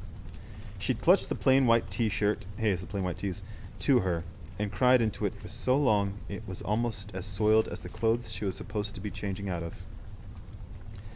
Her entire body was throbbing as the tears finally began to dry up. Gasping for breath, she rolled onto her back and wiped the last streaks away with the cotton. Every time her crying had started to subside before, the words would echo in her head. Granmere is gone, and send her into another torrent. But the words were becoming hollow, the sting fading into numbness. Her stomach growled. Groaning, Scarlet settled a hand on top of it, wondering if she just shut her eyes and went to sleep, would her body forget that it hadn't eaten in more than a day? As she lay there, willing the numbness to take over, her stomach rumbled again, louder. Scarlet sniffed, annoyed. Grabbing hold of the bunk overhead, she pulled herself to sitting. Her head swarmed with dizziness and dehydration. But she managed to stumble to the door. She heard a crash from the galley as soon as she pulled it open. Peering down the hallways, she saw Wolf hunkered over a counter, holding a tin can. Stepping into the galley light, Scarlet saw that was a can labeled with a picture of cartoon red tomatoes. Judging from the enormous dents in the side, Wolf had been trying to open it with a meat tenderizer. He glanced up at her, and she was glad that she wasn't the only one red-faced. Why would they put food in here if they weren't going to make it so hard to open? She bit her lip against a weak smile, not sure if it was from pity or amusement. Did you try a can opener? At Wolf's blank expression, she stepped around the table and raffled through the top drawer. We Earthens have all sorts of special tools like this, she said, emerging with the can opener. She clamped it around the can's lid and slowly twisted it open. Wolf's ears glowed pink as he curled back the lid and frowned down the bright red goop. That's not what I was expecting. They're not farm fresh like you've become accustomed to, but we're going to have to make do. Digging through the cabinet, Scarlet cobbled together a can of olives, a jar of marinated artichoke hearts. Here, we'll have an antipasto. She felt the lightest touch against her hair and ducked away. Wolf's hand dropped down, gripping the edge of the counter. I'm sorry, you had your hair. Setting down the jars, Scarlet fell back for her hair, finding it knotted and tangled as a haystack. She shoved the olives at Wolf. Why don't you give the can opener a try? Mindlessly picking at the tangles, she found a fork and sat down at the long table. It had years of military personnel's initials carved at the top, reminding her of her prison cell in the opera house. Though being on the ship was immeasurably better than being stuck in that basement, the confinement of it still pressed in around her, without almost suffocating. She knew that her grandma had probably been stationed on a similar ship during her time in the military. No wonder she'd retired to a farm, with all the sky and horizon a person could want. She hoped that Emile was still taking care of the animals. When she couldn't find any more knots, she smoothed down her hair with both hands, then twisting open the jar of artichokes. Glancing up, she saw that Wolf was still standing with the olives and tomatoes clasped in each hand. Are you all right? His eyes flashed. Panic, she thought. Maybe fear.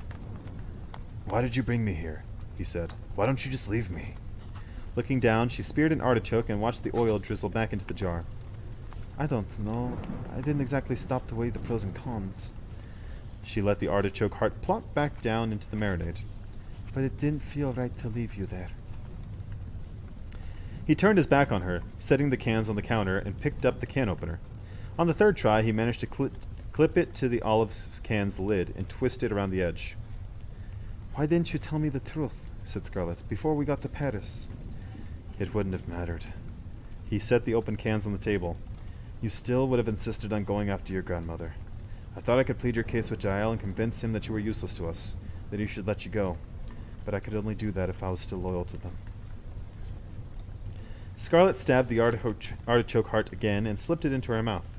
She didn't want to go over the what-ifs. She didn't want to linger on all the choices that could have ended with her and her grandmother safely back on the farm. She didn't even know if such choices had existed. Dropping his gaze, Wolf eased himself on the bench opposite her, grimacing in pain with each movement. Settled, he picked a tomato from the can and stuffed it into his mouth. His nose crinkled. He looked like he was choking down a worm as he swallowed. Scarlet pressed her lips against a chuckle. It makes you appreciate my garden tomatoes, doesn't it? I appreciate everything you gave me. He picked up the can of olives and sniffed at them, wary of being tricked again. Although I didn't deserve any of it. Scarlet bit her lip. She didn't think he was referring to the produce. Tipping her head, she dunked her fork into the can of olives Wolf was holding, managing to spear 2 on its tines. Ew. Olives suck. They ate in silence, Wolf discovering he liked olives. Sorry, Wolf, you're dead to me now. And suffering through 2 more soppy tomatoes before Scarlet offered him an artichoke. The combination of the two, they discovered, bordered on acceptable. Some bread would be nice, said Scarlet, scanning the open shelves behind Wolf that showed mismatched plates and coffee mugs painted with the American Republic's insignia. I'm so sorry. Goosebumps scattered across her arms. She dared to look at him, but he was staring at the can of tomatoes, nearly crunching it in his fists. I took you away from everything you cared about. Your grandmother. Don't, Wolf. Don't do this. We can't change what happened, and you did give me that chip. You did save me from Ron. He hunched his shoulders. Half his hair was messy and wild and normal, the other half still matted down with dried blood. Jael told me he was going to torture you. He thought it would make your grandmother talk, and I just couldn't. Scarlet shuddered, closing her eyes. I knew they would kill me when they found out, but... He struggled for words, releasing a sharp breath. I think I realized I would rather die because I betrayed them than live because I betrayed you. Scarlet wiped her oily fingers on her jeans. I was... I was going back for you and your grandmother when I saw you being chased by Ron. My head was so jumbled, I couldn't think straight. I honestly don't know if I meant to help you both or kill you. And then Ron threw you at the statue, something just... His knuckles whitened. He shook his head, spikes of hair falling. It doesn't matter. I was too late. You saved me. You wouldn't have needed saving if it wasn't for me. Oh? So if you hadn't been chosen to bring me to them, or find out what information I had, they would have left me alone? No, if it had been anyone but you, I would be dead now. Wolf frowned at the table.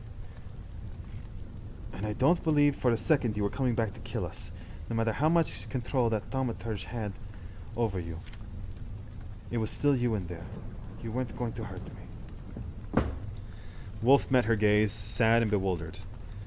I honestly hope we never have to test that theory again, because you don't know how close I was. You still fought it. His face contorted, but she was glad when he didn't argue with her. It shouldn't have been possible to resist him like that. What they did to us, to our brains. It changed the way we think about things. Anger and violence come so quickly. But other things, it shouldn't even be possible. Wolf has a crutch on Scarlet.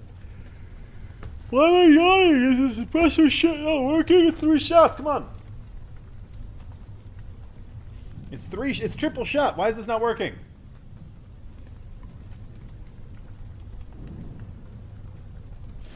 I am speed. Sorry. I'm so sorry. Excuse me. His hands started to move toward hers, but he halted halfway. He quickly withdrew, fiddling with the battered tomato label instead. Well, what if... Scarlet lifted her head. You said they control you when your animal instincts... You said they control when your animal instincts will overpower your own thoughts, right? But fighting and hunting aren't the only instincts wolves have. Aren't wolves... monogamous for starters? Her cheeks started to burn, and she had to look away, scratching her fork into a set of initials. And isn't the alpha male the one who's responsible for protecting everyone? Not only the pack, but his mate, too? Dropping the fork, she threw her hands into the air. I'm not saying I think you and I are after just... I know we just met, and that's... But it's not out of the question, is it? That your instincts to protect me could be as strong as your instincts to kill? She held her breath and dared to look up. Wolf was gaping at her openly, and for a second time he seemed almost mortified. But then he grinned, the look warm and bewildered. Scarlet caught a glimpse of his sharp canines, her stomach flipping at the sight of them. You could be right, he said. That makes some sense. On Luna, we're kept so far removed from the rest of the citizenry that there's no chance of falling in. Scarlet was glad when he started to blush too. He scratched his ear. Maybe that's it. Maybe Giles' control worked against him, because my instincts were telling me to protect you. Scarlet attempted a nonchalant smile. There you have it. As long as there's an alpha female nearby, you should be just fine. That shouldn't be hard to find, right? Wolf's expression iced over and he looked away. His tone became uneasy again. I know you must not want nothing to do with me. I don't blame you.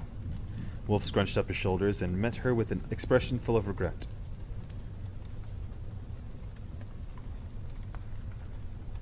But you're the only one, Scarlet. You'll always be the only one. Her pulse fluttered. Wolf.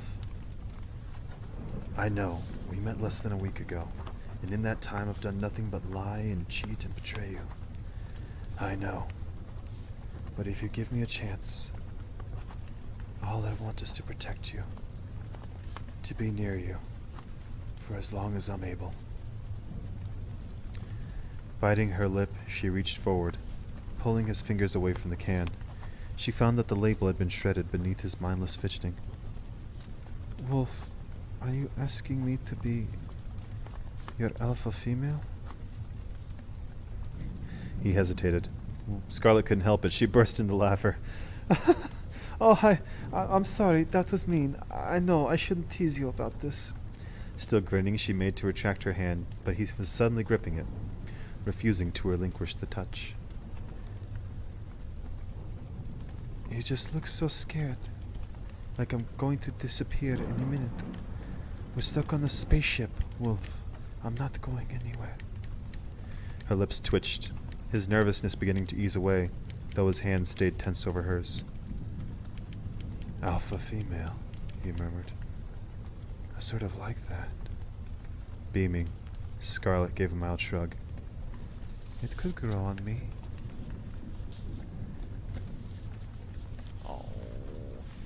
Oh, fucking, oh, that shit's cute. That's cute. Oh. Alright, I forgive you, Wolf.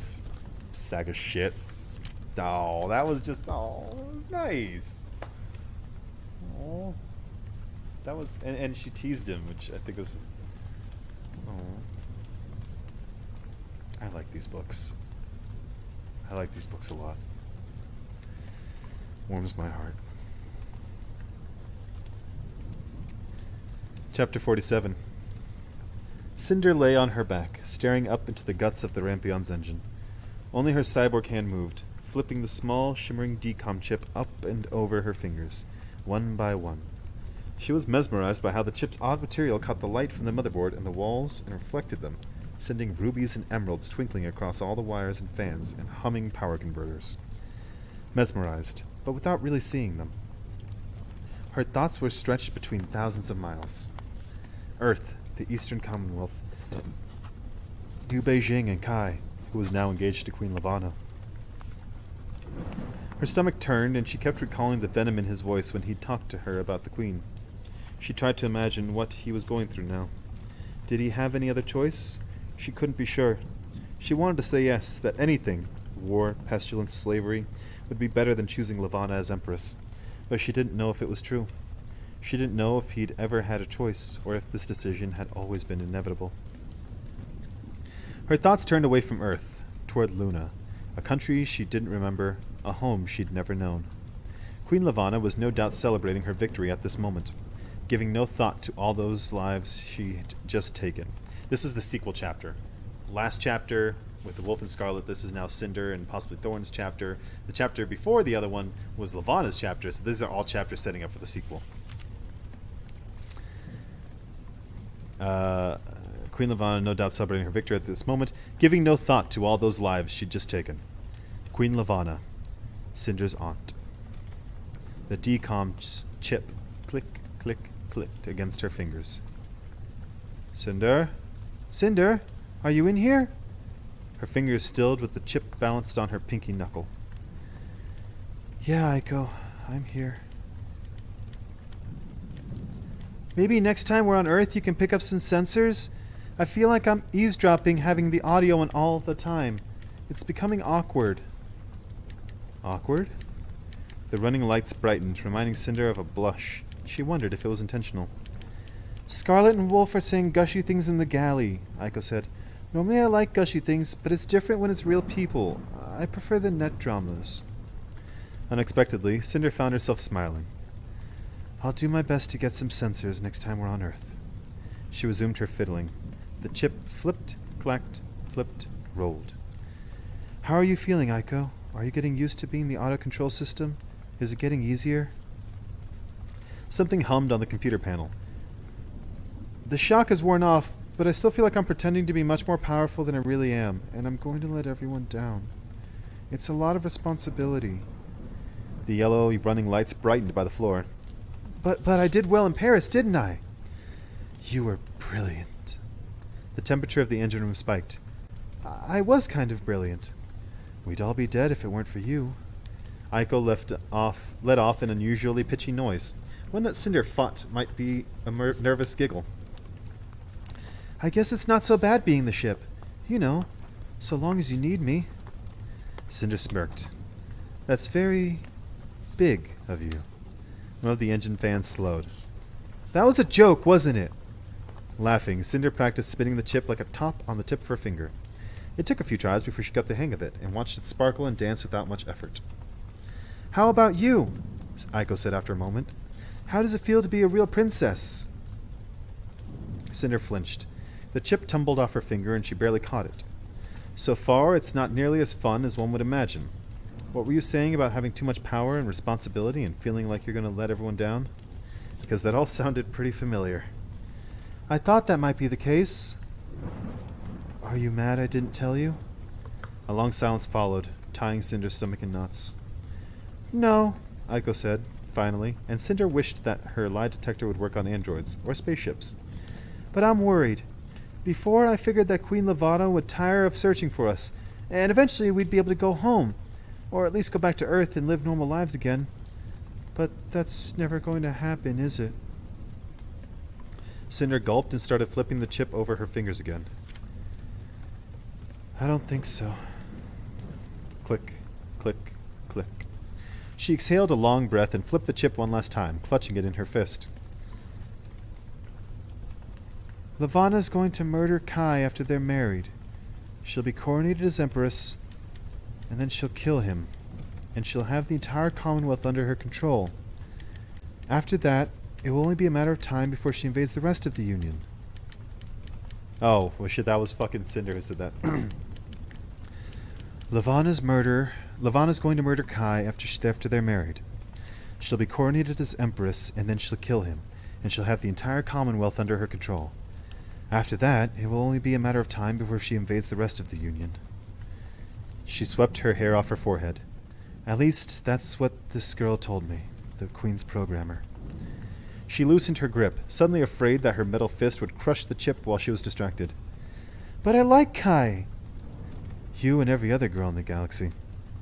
Every girl? Are you finally including yourself in that count? Cinder bit her lip. She knew Aiko was thinking back to all the times Cinder had teased Peony for her hopeless crush on the prince, pretending to be immune to such silliness herself. But that all seemed a long time ago. She could hardly remember the girl she was back then. I just know that I can't let him marry Lavana, she said, her voice snagging. I can't let him go through with it. She held the chip up between her thumb and forefinger. Her new hand still felt too new. So clean, so untarnished. She squinted and let the electric current flow from her spine, warming up her wrist until the hand looked almost human. Skin and bone. I concur, said Aiko.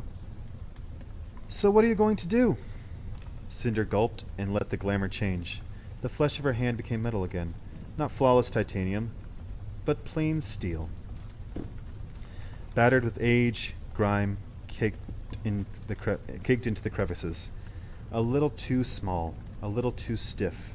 The cyborg hand she'd replaced. The one she'd always hidden, usually with heavy, work-stained cotton, once with silk. The girl she'd been back then, the one she'd always tried to keep hidden. An orange light blinked in the corner of her eye. She ignored it. I'm going to let Wolf train me. I'm going to become stronger than she is. She flipped the chip again. It was awkward at first, making sure the fingers in the illusion moved just how they were supposed to, that the joints flexed and moved at the right time. I'm going to find Dr. Erland, and he's going to teach me how to win against her. Then I'm going to track down the girl who programmed this chip, and she's going to tell me everything she knows about Luna and its security and all the Queen's secrets. Click, click, click. And then I'm going to stop hiding.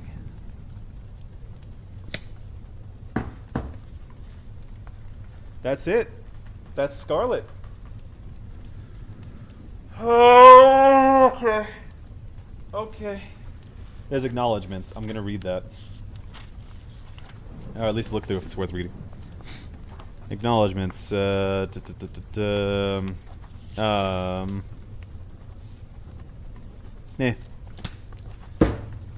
that's Scarlet. That's the book. That's Little Red Riding Hood. That's it. That's the whole thing. That's it. That's it. So what do we know? What do we know? What do we know? Going into Cress, which is the next book, which is the Rapunzel one. Okay.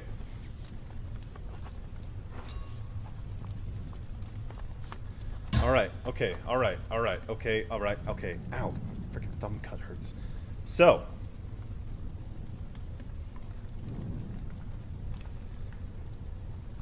Scarlet and Wolf, the main characters of this book, but secondary characters overall. Let's give a recap. This is the recap. This is everything that happened in this book. Scarlet's grandmother was kidnapped.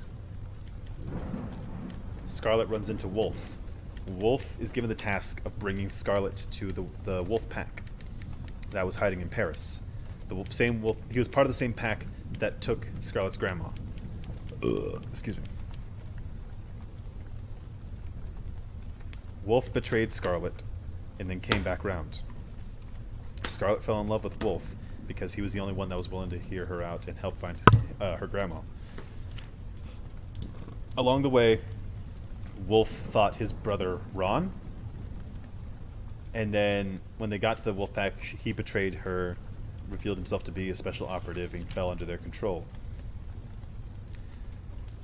The thaumaturge of that controlled the wolf pack convinced Scarlet that Ron was her grandmother, and tried to get information out of her, realized that she doesn't know anything, or at least doesn't have the same gift as her grandmother.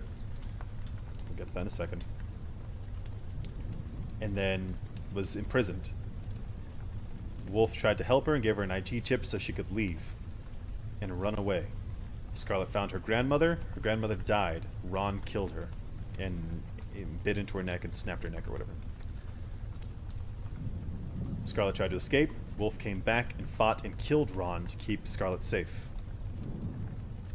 Which is when Cinder and Thorn show up, thinking that Wolf was a bad guy. Cinder and Thorn escaped from prison. Met up with Alec, one of Thorn's associates, at the warehouse. They managed to escape in his ship, the Rampion. Cinder put Aiko into the Rampion, so now Aiko's controlling it. They went to Rio to try to find Scarlet's grandma, Michelle Benoit. They got to the Benoit farm. They found the secret passage in the barn because Cinder came from there. They found out that Cinder had basically been in stasis for who knows how long. And that was where Logan Tanner and Lin May had given her cybernetic implants. Who knows how long she was trapped down there. She doesn't have any memories before the accident. That never happened. That was just a memory that was given to her. She was given a net screen in her head so she could learn experiences because she would never get to have those experiences. Lin May made sure that Michelle Benoit, Scarlet's grandmother, also got a special inhibitor chip planted in her spine, the same one that Cinder got, that keeps them from being affected by lunar bioelectricity interference, known as glamour. The problem is with Cinder is that not only did it inhibit and stop any lunar from interfering with her, it kept her from using her gift so she could blend better into Earth and society.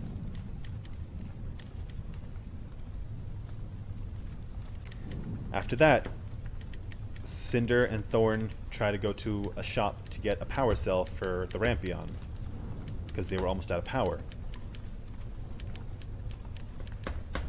When they showed up to the store, they were found by a man, and then they found a not similar looking man, but man with similar effects and appearances at a tavern. They went into a tavern because they were spotted by the Eastern Commonwealth military, who had tracked them because Cinder still had Peony, her sister's, ID chip in her leg. Cinder had to use the glamour on the shopkeep so they could take the power cell, and then on the military so she could escape. But at that time, something else happened.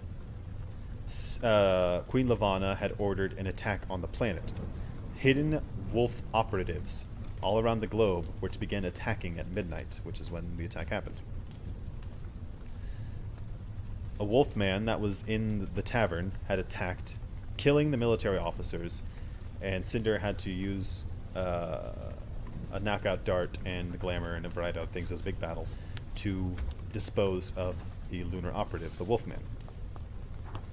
Okay. They escape. They get back to the Rampion and they fly off and they go to Paris.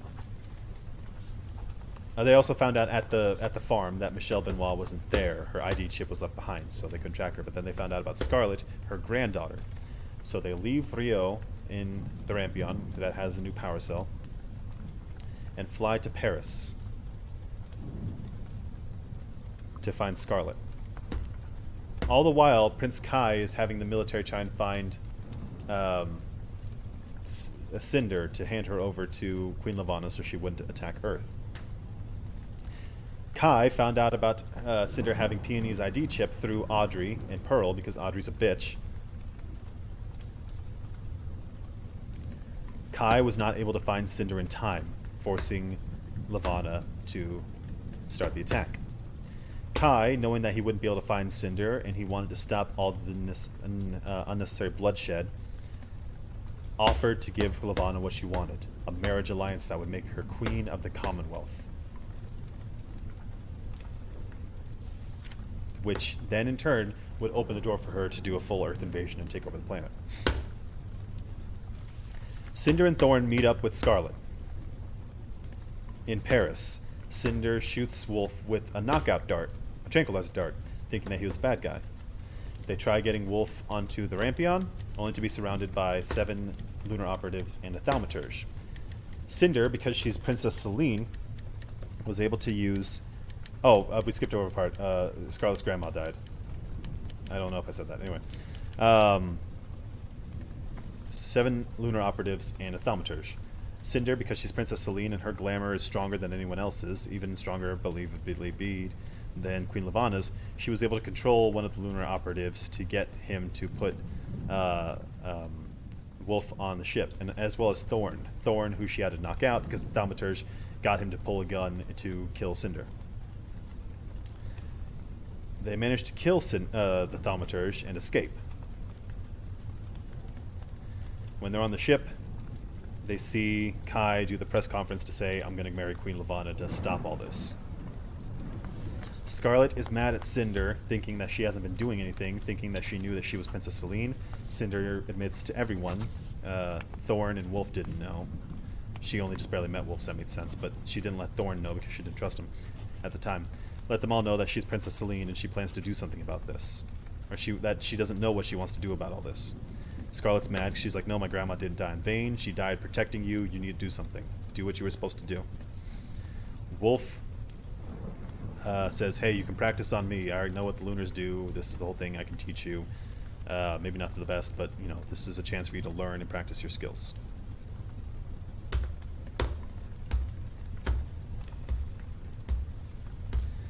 Cinder admits that she's going to learn how to use the glamour properly with Wolf's help. They're going to find Dr. Erland, who's hiding in Africa, and they're going to take down Queen Levana somehow.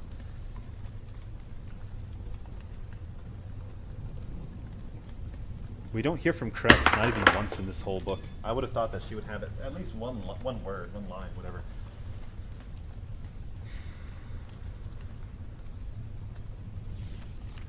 That was a very jam-packed book. There was a lot that went into that.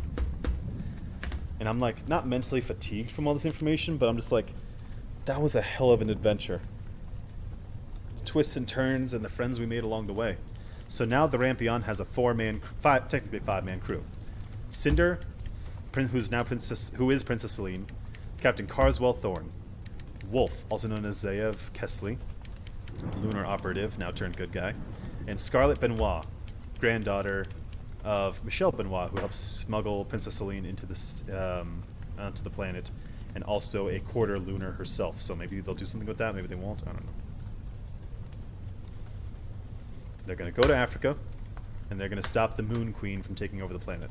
So here's a bit of a dummy, not a dummy, but like here's a really thing. Okay. The secret Moon Baby found out that she was a princess. She got help from a really not chauvinistic, but like just really suave prisoner. They stole a ship. They're trying to find out who the Moon Baby is. Really is. The Moon Baby goes to Paris to help Little Red Riding Hood save the wolf from moon people.